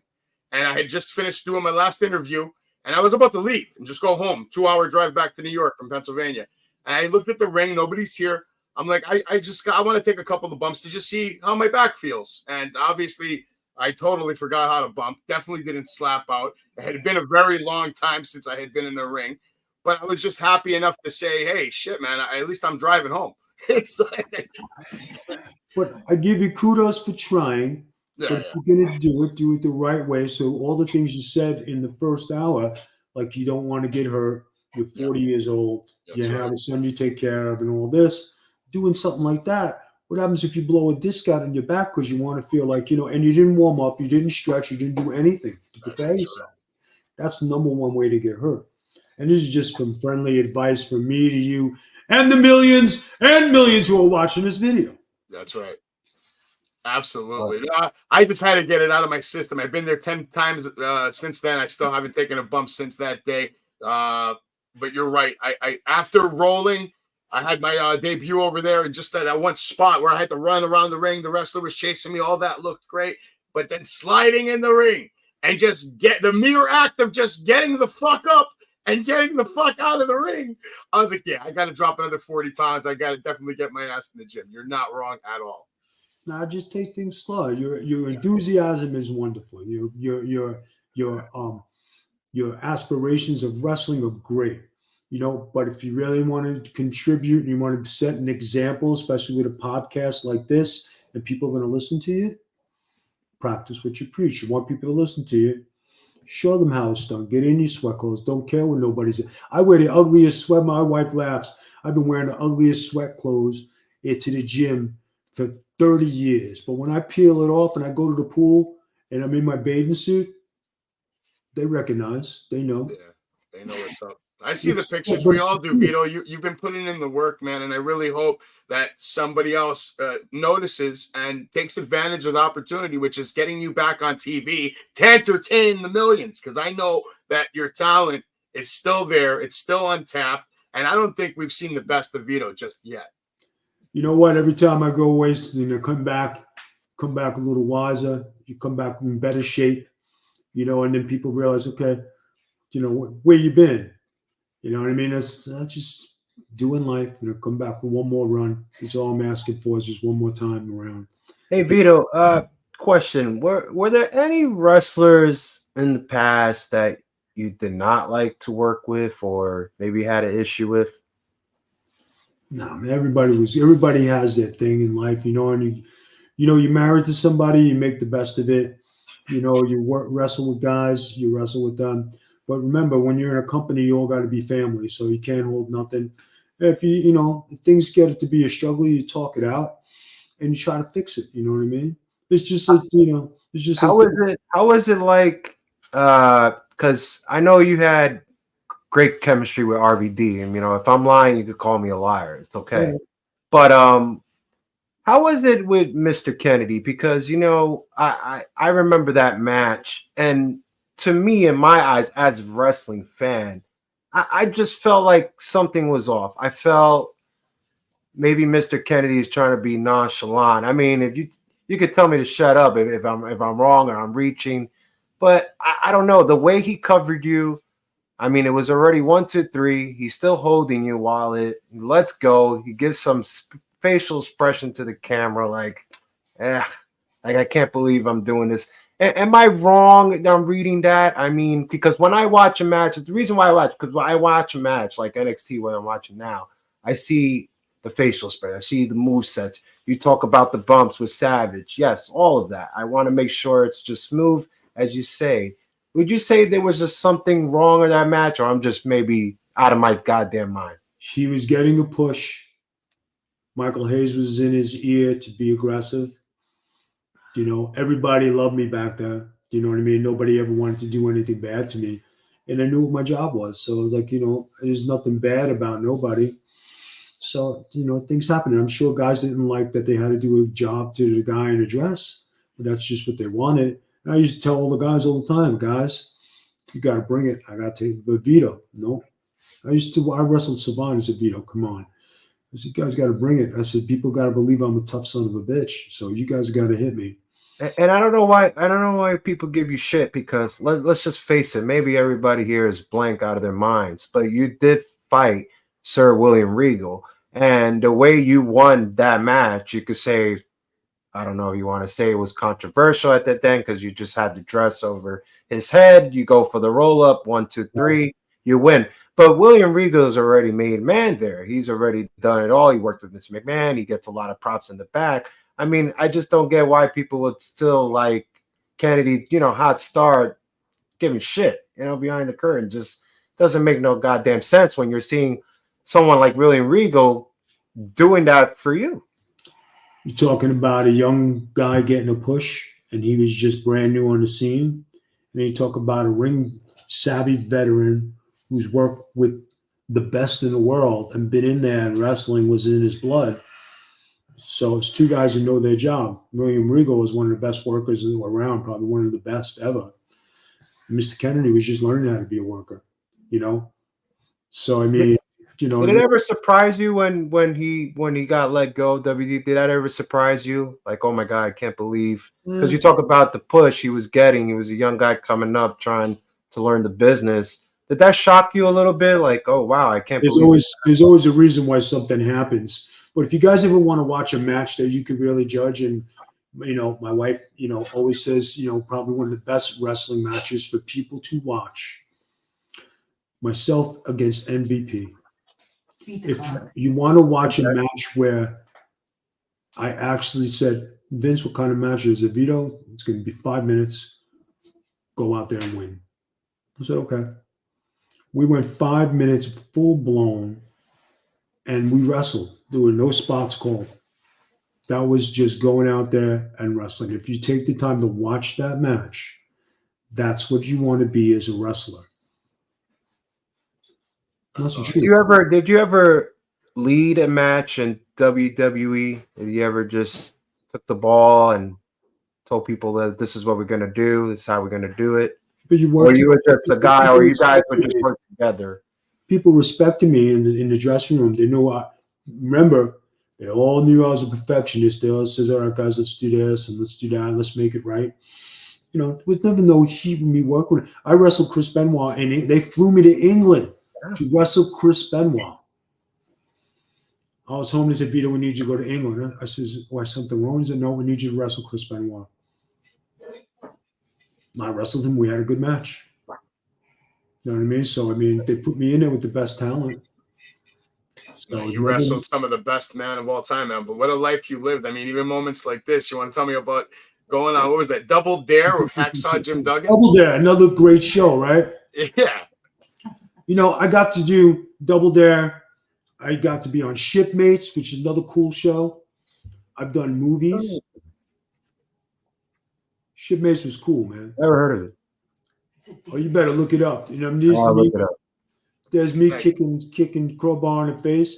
Crowbar, good friend of mine. Good guy. Crowbar. Things I did. I did commercials. I did TV ads. I did a whole bunch of stuff, man. Booker T was my tag team partner in WCW, which people forget. You did have the Italian stretcher match. Crazy career. But you know what? And there's Ribeiro with my boys. Animal, Hawk. You know how tight we were. We used to do a lot of stuff together. You got the Shane twins, Steve Madison. There's the owner of the Ribeiro, right? And then that picture is up in Ribeiro Steakhouse. Wow. Awesome. And my picture's up in both steakhouses. Pretty awesome, dude. Wow. There's a young Vito, and that's NOW 1992. Look like you're having the time of your life, brother. With a can of beer. Yeah, you leave that there. Why not? Beer. Why not? Look how different I look. No, yeah, for sure. Big difference. Yeah. Baby there. Hard work. That's it, man. You know, Only and, thing cooler than that is, I guess, being immortalized in a video game. Look at you. Yes. and they talk about body transformation. That's body transformation. Absolutely crazy. You know, I never played this game. Thunder. Were you in Thunder? Were you in the video game WCW Thunder? Yeah, I think so. Oh man, I got it. And that's the show you just worked, right? At Yeah, it was just MAW on Double that show. Jeopardy. How'd that one work out for that guy? Is he still feeling it? Went good. Went good. I was a heel. People loved me. They wanted to cheer me so bad, and I turned to heel promo and turned that kid babyface. Vito, I gotta ask you because you have over 25 years of experience. I mean, that is great. That is fantastic. God bless you, sir. But have you ever thought to yourself, you know, you see The Rock transition to Hollywood, you see Dave Bautista transition to Hollywood. Have you ever thought to yourself, you know, maybe I could be somewhat behind the scenes as a stunt coordinator, or, you know, something like Chavo does when he sets up matches for people, especially in that movie in the Iron Claw. Do you ever see yourself like that? Like, I could do something like that if I just had an opportunity or went for it? I could do it. I've had, you know, it's just a matter of just having the opportunity. I was a stunt coordinator on a movie. Okay. Which was that? Apnea. That was okay. Production. I did help out on the church, you know, coming up with different things. I did help when I was in Arizona. I was doing the production for the Arizona company out there with Johnny the Bull. And then there were, you know, other instances where I worked backstage on numerous independent shows and helped getting the show together. So, I mean, you know, I've done all these things from A to Z. I was in the territories. I learned the business. It's just a matter of just getting an opportunity, you know. So, you know, if it happens, hey, great. You know, I mean, like I said, I still got gas in the tank. If I didn't look this good, or I didn't think I was agile or athletic enough, I would not do it. I wouldn't embarrass myself. And would you say, Vito, that you could actually say it runs in your family, especially through your wife? I mean, wasn't she an extra on the movie The Wrestler? Yes, she was. Look at that. Awesome. You know, Not only she's a champion everywhere she went, because let's face it, she's been to every indie scene and dominated with the Candy Crusher and all that. We get that, but she also was an extra. She also been in the business as well. I mean, how great is that? It is good. I mean, she had a very nice career. She did some great stuff. You know, she did her wrestling. She did her managing. You know, and then, you know, also being a mom of two is a little difficult. But she did have success at the business, and she did some good things. And then when it was time to step away, she stepped away. You know, it was life after wrestling for her. I got to put Vito on the spot while I got you here before we send you up. Okay. Favorite mafia movie of all time? It's hard, right? Nah, you got them all. I mean, It's not hard. It's not hard. Come on. It's got to be. You got The Godfather. You got Gotti. You got Goodfellas. You got Casino. Casino, yeah. Some other stuff, you know. But it's good. It's Goodfellas for me, but yeah, all those are. I got Godfather too. Godfather. Okay, there you go. Some good movies right there. You know, but if you ever watch Gotti, the one with Travolta and then the other one with. I actually like that. Yeah, I like that. They were good movies. That's legit stuff. It was definitely good. I mean, and you know, and like me being in that lifestyle in Staten Island back then, because that's when it was happening. That was real. That's how I lived my life. That's who my family was, and that's the people I work for. So I mean, you know. Do you miss Staten Island? No. He's like, no. The same guys who I left are still sitting in the same spot, doing the same old shit, talking about the same old crap. You know? And then, let me guess. Yeah. Before I cut you off, I'll let you go. Let me guess. Staten Island girls equals drama? Yeah, come on, that's obvious. Well, it's 100% true. Don't be. Plus, they're not. I'm familiar with Staten Island. I know a thing or two about man. Staten Island. They're not worth I'll give you one before. I'll give you one story. You guys will like this, right? So I'm hanging out and I'm going to the gym and I go to clubs, right? So there were two ladies who were together in a couple who I used to hang out with. They said, Vito, why don't you come out with us to our club? I said, where you guys want me to do? Where you guys want to go? He said, let's go to the Coliseum. Coliseum is a gay club in New Jersey. I said, Vito, you're going to have a good time. So I used to hang out with those two ladies and all their friends, but I didn't do anything. I just hung out with them because we were all cool, right? So I go, and the first floor, now I go to tell my wise guy friends, yeah, I'm going to go to this club. Vito, you're going to go to that club? Man, it's a gay club. What are you going to go there for? I said, guys, they have one floor full of guys, another floor full of girls. I said, what's the object of the day? You want to take home 2 girls and have the time of your life. So they said, Vito, I'm not talking to you no more. How could you go, right? I go. So the first floor, I'm standing behind the bar. Okay, I'm with them. They said, Vito, you all right? There's a couple guys hit on me talking to me, whatever. And I was polite. So I'm watching. They said, Vito, you ready to go upstairs? I said, yeah. So they said, all right, Vito, go through that door, go upstairs, right? So there was about 200 guys, dancing with each other on the first floor. I go upstairs, 500 women dancing on the second floor. I was like, oh my God, this is the greatest thing ever. I dive in the middle of the dance floor. I'm dancing with every freaking chick in the place. Having the best time of my life. Story. Right? I'm not lying to you. Drinking, having a good time, good music, dancing with all these ladies. Wasn't trying to do anything with them, but have a good time. And what did we learn from the story? That it did not happen in Staten Island, because it will never will. Right, it didn't happen in Staten Island. But some of the ladies who were at the club did come to Staten Island, and they did come drink with me at the bistro and have a good time. And they used to dance together, and I used to love to watch them dance, right? I was a big fan, huge fan. But I'm a fan of my wife's now because I love her so much. Anyway, that was my thing back then. I used to like to hang out with lady couples. So, it's a smart move. The lesson is when you don't push yourself on ladies, they're more inclined to invite you and be a girlfriend. When you're a girlfriend, you get to hear all the stuff and you get to hang out with the ladies. If anything happens at it, it's a bonus, right? But guys, yeah, I'm going to go, I'm going to do this, and you wind up going home, freaking, and going in your bed, hoping everybody's sleeping in the house, having your moment and going to sleep. Now me, I like to close the clubs and have a good time. I would dance till 4 or 5 in the morning and have the best time of my life. And I always said, my wife knows because I did it with her. Dancing, I used to love to dance. I didn't care if I would dance. I outdanced the bachelorette party one night. True Sounds story. like how I used to club. I remember Jay. He came. Remember Jay? You came to me 4:30 in the morning. You're like, "Are we going home?" And I'm like, "No, you can take the train, man." Hey, I'm all for it. Yeah, I'm just like you, Vito. I used to love that. Close the clubs, man. I love it.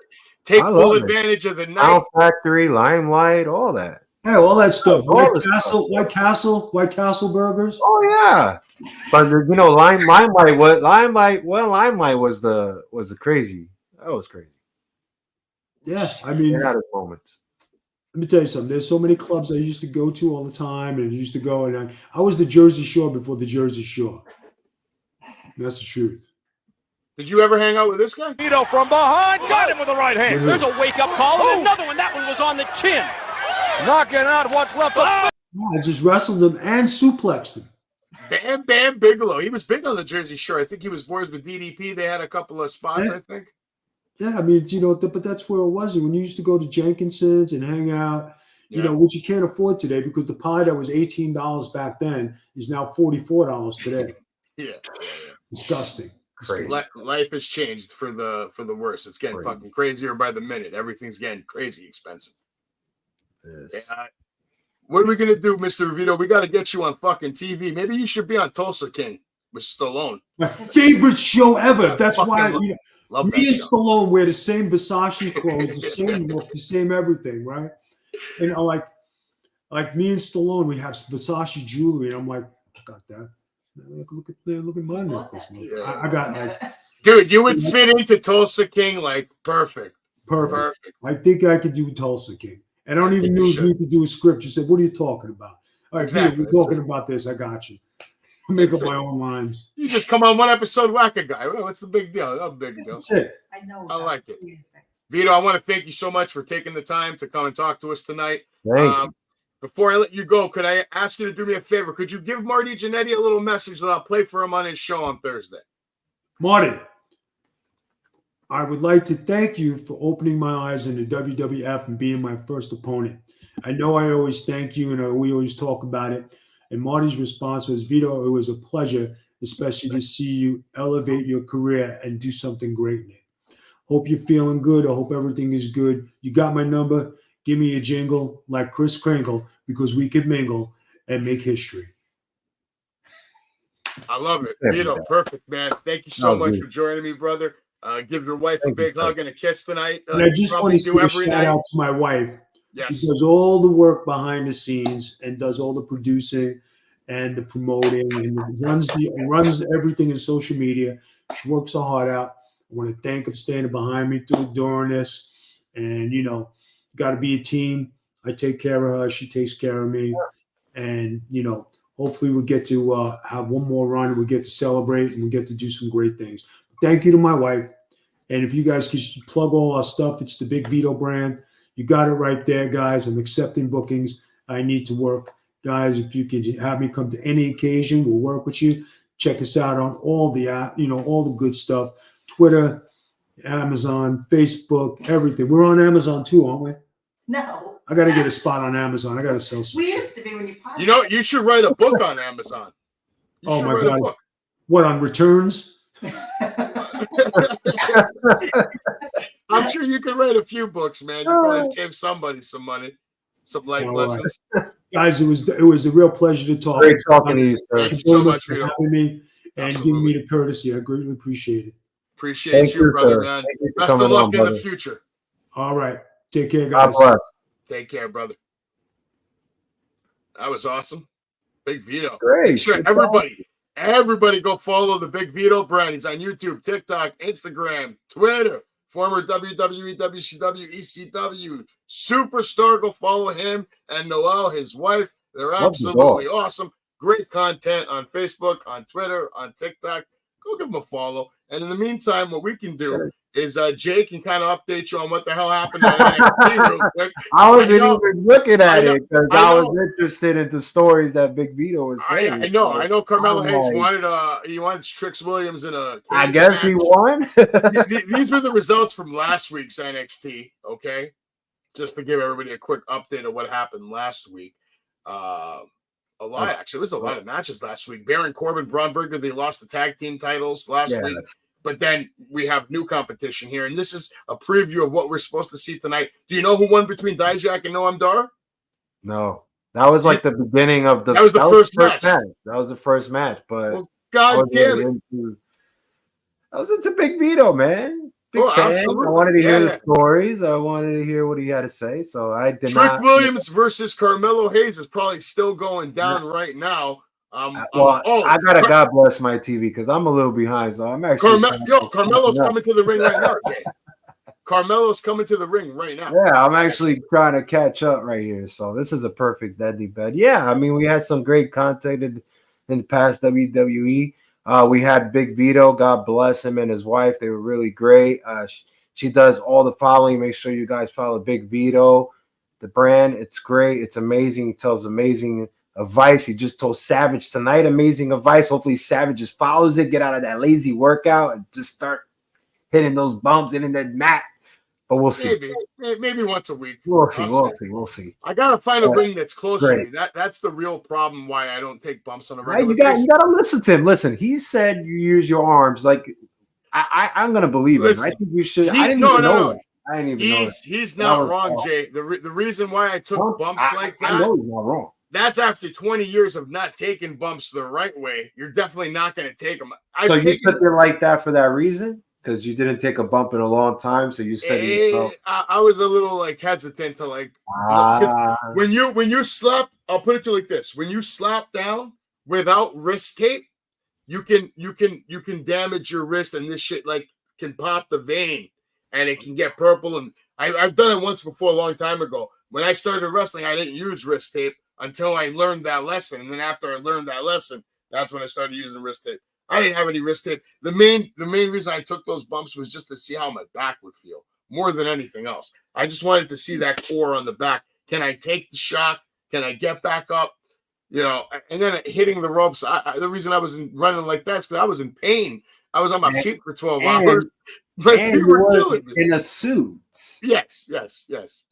Who takes bumps with shoes? I'm gonna personally take some bumps this month in the end of the month, and I'm actually gonna stretch and work out a little bit before I take the bumps.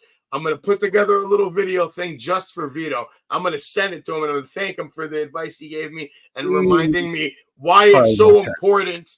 And he's not wrong. He's not wrong at all. It's very important. You got to put in the work. Like you said, if you're going to just do what you're going to do, you're not going to get better at your craft. Well, again, there's always the Paul Heyman angle. Paul Heyman wasn't working out. Paul Heyman wasn't hitting the ropes. He took a bump. Listen, yes, exactly. That's what I want to do. I want to take bumps without all the other crap. But Paul Heyman, he skipped everything, and it worked out pretty good for him. And I'm not saying I'm going to take the same route because I don't think I need to. I think I want to go to the gym. I'd like to get in shape, and not even for the bumps. I just want to get in shape so I can keep up with my son because he's getting fast every day. I can't even keep up with him anymore. But real quick, Jay, why don't we just let everybody know what the fuck happened on SmackDown? All right, Cody Rhodes announced his challenger for WWE Backlash, and it's coming down between LA Knight and AJ Styles. We'll find out next week.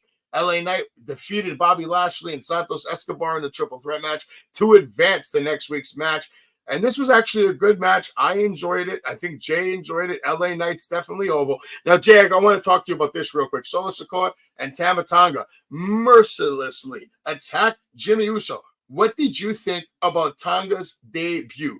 Do you think it fell flat? Do you think it was a hit? Do you think people even cared?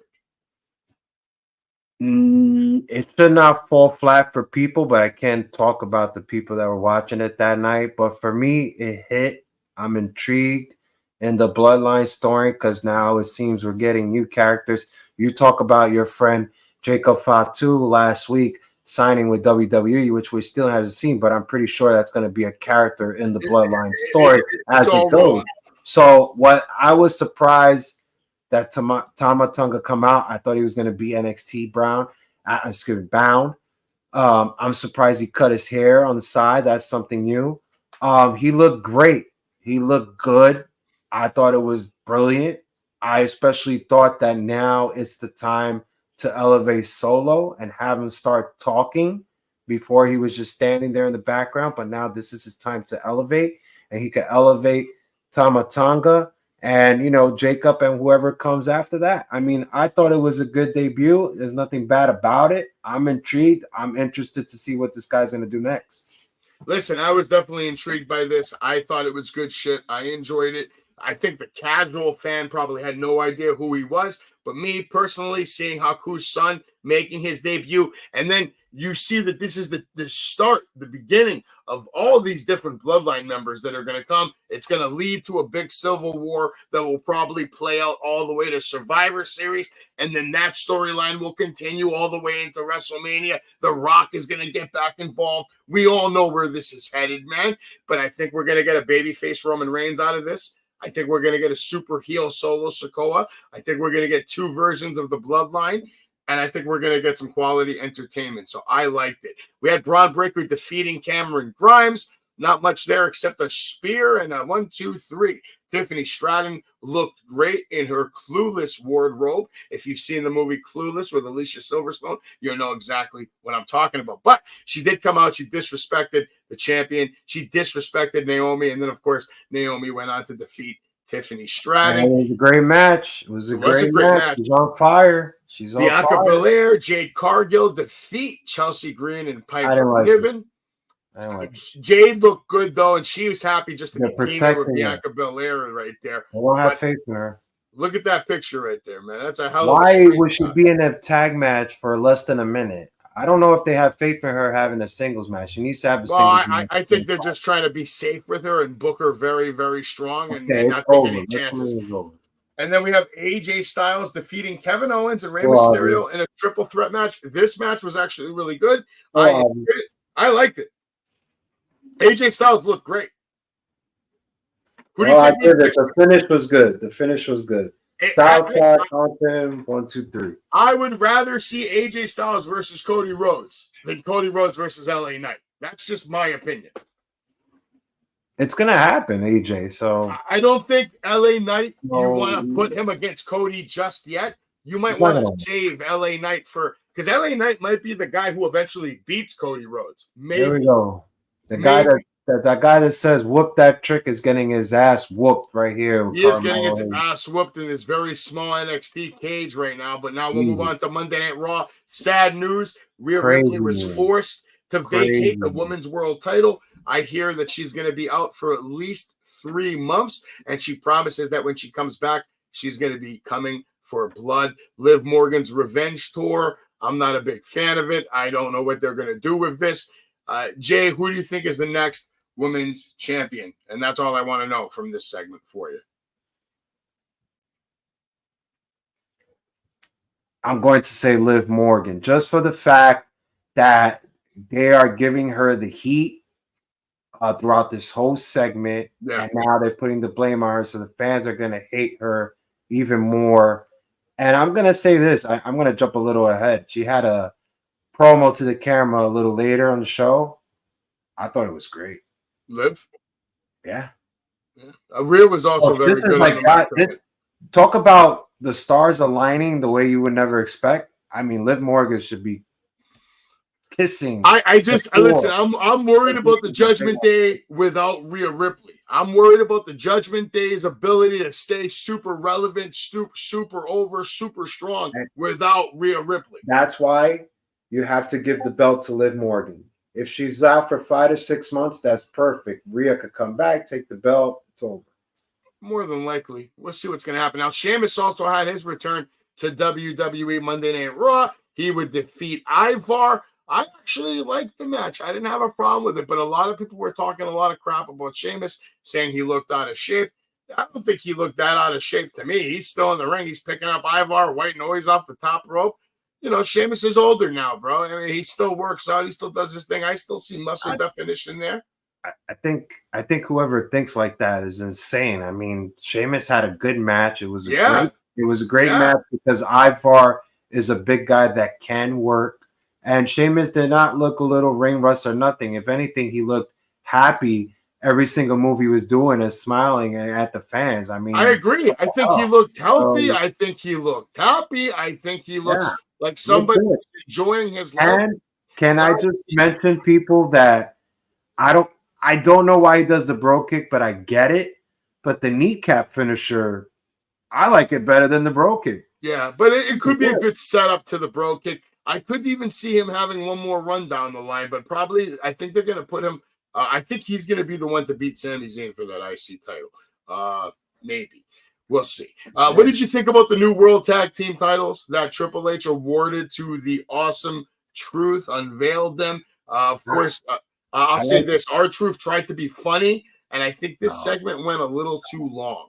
Little too long, little too flat. I didn't like it at all. But I did like the belt. I like it. It's just something about it. I like it. It's like the World Heavyweight belt. It's like exactly the same thing. I don't know. I like it. I wish they'd go back to the titles from the 80s, but for now it is what it is. It's better than having a red band, and carrying like this red belt. Like, didn't it have horses the last one? Like, come on. Yeah. Well, Johnny Gargano, Ciampa, they go on to defeat the New Day and the Creed brothers to become the #1 contenders to the World Tag Team titles. They will be challenging the Awesome Truth. Williams rock bottom, Mellow Hayes on top. What did you think about this match? Was it a good match? And does DIY have a chance to defeat Awesome Truth? You see, the matches like this, everything gets out of control. So I'm just going to remind people the rules were broken here, okay? But at the end of the day, I thought it was a great match. It had me interested. I liked the finish. Everybody thought Woods would come. Boom. Meet in the middle. 1, 2, 3. I've been saying it before WrestleMania. These guys should have been the tag champs. And now it looks like they may not win, but it looks like they're heading towards a heel turn if you're fighting an over Awesome Truth. Yeah. I think I agree with Steven Chambers. I think DIY is going to go on to win those tag team titles off Awesome Truth. Candice LeRae And Indy Hartwell defeat Maxine Dupree and Ivy Nile in a very quick match. I wasn't even sure what the booking there was for. Andrade defeats Dirty Dom, which here's Judgment Day already looking weak. Andrade out here defeating Dirty Dom. He was without Rhea Ripley. So it kind of makes sense that he would lose because it's like he just lost mommy. You know, he's not thinking clearly. I saw something crazy in this match, but I'm going to shout out to Crow Ali because he just told you steps on how to basically take the bump and what you got to do. Maybe you want to air that after I give my take on this. But I watched this carefully, Savage. I was speechless.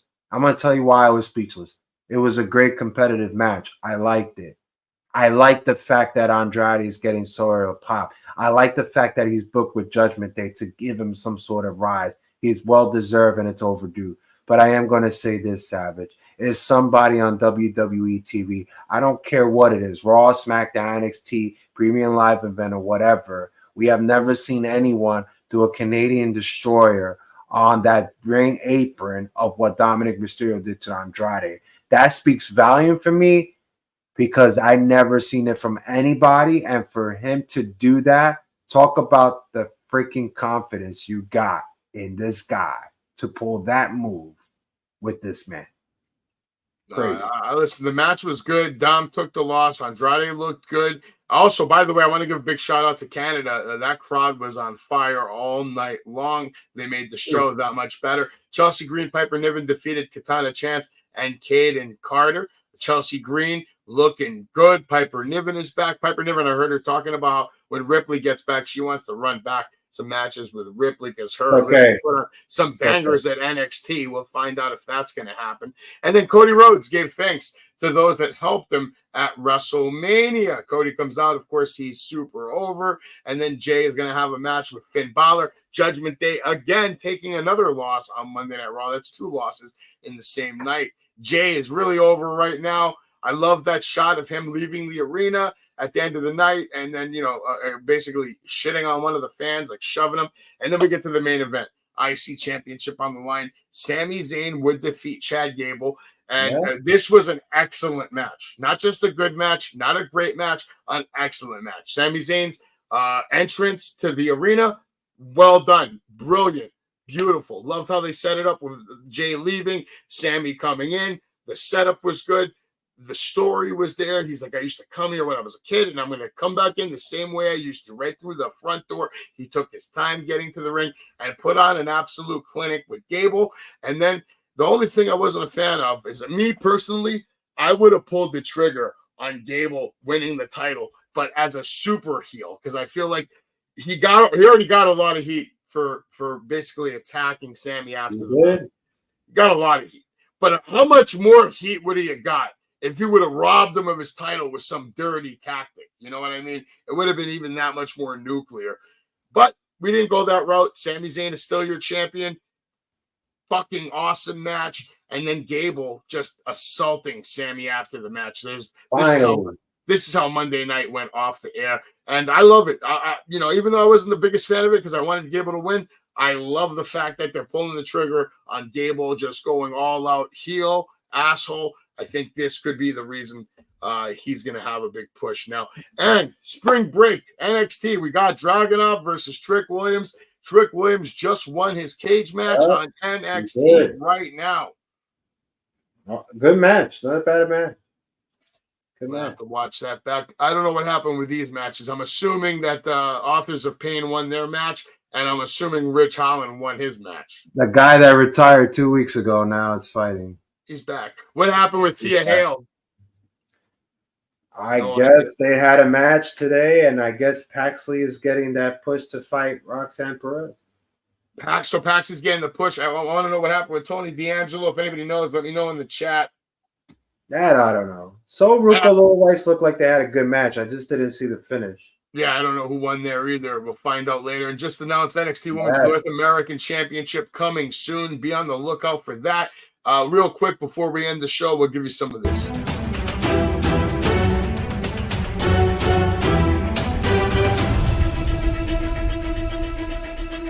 All right. Triple H expresses confidence in Rhea Ripley's ability to bounce back stronger than ever, and I agree with that. And we also had the cryptic message shown on Monday Night Raw's episode, Decoded, something about things will be better, while the other popping up an image that had two crows and a Greek figure looking in the same direction. I'm assuming that this is all Bo Dallas, right? Bo Dallas. Gotta be Bo Dallas. It has to be. It has to be. Has to be. New titles unveiled on Raw. Whoop-de-doo. Baron Corbin expresses strong temptation. Excuse me. Baron Corbin wants to basically get into MMA or boxing. Wasn't he a Golden Gloves guy? I think he was a Golden Gloves. Yeah, I think he's a legit fighter. So we'll see if that's going to work out for him. Drew McIntyre's contract set to reach expiration soon. I wonder if they're going to sign a deal. Logan Paul and his fiancee Nina are expecting their first child together. So congratulations to Logan Paul taking over the world and having a good time while doing it. Tony Khan addresses potential collaboration with the WWE, says, of course, it would depend on the circumstances. And this guy is living in a different universe if he thinks WWE is coming knocking to his door. Matt Cardona reflects on a 4-year anniversary of getting released from the WWE. And a lot of people are speculating if this is maybe leading to him coming back to WWE, because there's a lot of story to tell with Mr. Zack Ryder, with Mr. Cardona. If he does come back to WWE, the stories that they could tell for the next 5 years would be wild, especially with all the people that are there now. What do you think, Jay? Do we get another run for Matt Cardona in WWE? I'm gonna tell you something. If that was the case, it would have happened already. You think so? I just feel like there's certain people behind the curtain that don't see him as a guy, main event guy. I'm sorry to say that. This is a big endorsement. Jim Ross endorses Jacob Fatu signing for WWE. Thinks it's a big positive step. What's up, Jim? Nothing to say except big things for Jacob Fatu. And you know what? Personally, knowing Jacob Fatu, I can tell you this. Yeah, I know him. If Jacob Fatu does what he does, he will be a world champion sooner than later. And that's all I'm going to say, because the guy can't put on matches. And Paul Heyman proclaims that his WWE Hall of Fame speech was the greatest of all time. Jay, do you agree with that? I don't know the greatest of all time, but you could say it was great. It was great for the modern. It was great. It was the great. Modern era. Yeah, it was great. If you're a fan of greatest ECW, of all time, I don't know. That's too much. I still give I think Razor Ramon had like one of the best speeches of all time. It was perfect. There was a lot of good ones. There was a lot of good ones, but I loved Razor's because it wasn't long drawn. It was quick, to the point, witty, funny, classy. It was good shit. It was better than Mr. T talking about his mama for 15 minutes. I just wish his was a little longer. A little longer. All right. You just finished watching Wrestling with Savage. We had Big Vito Grasso on the show as our special guest. Vito. And my God, did we get a lot of answers to a lot of questions tonight, man? I couldn't believe that story. I got all my questions answered. Yeah, Jay, I let you do your thing, Jay. No, you can't. I got more. I have more. I just didn't want to, I got to let him breathe a little bit. Right. Tomorrow night, though, Tony Clown has a huge announcement.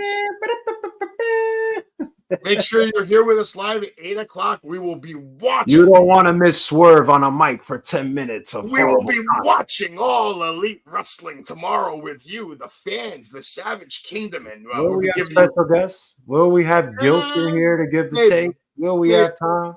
Maybe somebody, but we'll be here. We'll be watching AEW. We'll be breaking it down for you, talking about the clown show that is Tony Khan, and of course, giving you some updates throughout the week for all things All Elite Wrestling. In case you missed it, go back to YouTube and watch my video with The Rock. It went viral, and for good reason. If you can, go to Pro Wrestling Tees. You want to support me, you want to support the Savage Kingdom, pick up a Wrestling with Savage t-shirt today. You can also support the Wrestling Universe, who does big signings like we have coming up May 12th with Mark Henry. Same day, May 12th, just announced. Danhausen huge also be there with Mark Henry. We have Kurt Angle on May 8th. Huger. And then Kevin Nash. Big Sexy himself at the end of the month, April 27th. Come on down to the Wrestling Universe and meet Big Sexy. And Big Vito suplex, Big Sexy, y'all. In Queens, New York. Here, let's watch Big Vito taking a tombstone. Got the giant winding up just like this. Down. Actually, maybe we have to watch it again. I don't think it Why you gotta show that? You got the Giant winding up just like this. Down. First of I all, want to see Vito like that. Come on. you know how crazy it is that guy got into the WWE that early against Johnny Rod's wishes, and there he is fighting guys like the Undertaker And in you the know what? locker room with Hulk Hogan and Macho. You know what, Savage? I'm gonna say this because we did have wrestlers in the past that did go to Johnny Rod's school, and they said the same thing. They felt that their time was right, but Johnny Rod's was holding them back because they're just so great talent. And you know, Vito is one part of it for him to say to himself, you know what, I'm gonna just go out there and do my thing. I mean, how can you not be impressed? Look at Vito choking out the Brooklyn Brawler, goddammit. Here on Wrestling with Savage with me, with Jay, with stars like Big Vito. Make sure you're watching tomorrow night. All Elite Wrestling. Shout out to everybody in the chat. Much love. Shout out to Big Vito. Thanks for coming on the show. You know what, Big Vito? Savage, God bless. Like, subscribe. You know what to do, guys. I'm going to the goddamn gym right now. Pedigree, 1, 2, 3, proud to you live as a champ. A last ride straight to hell, a tombstone, a choke slam. Here to give it to you raw. This is Wrestling with Savage. SmackDown, hold the title. This is Wrestling with Savage. What? Wrestling with Savage begins now.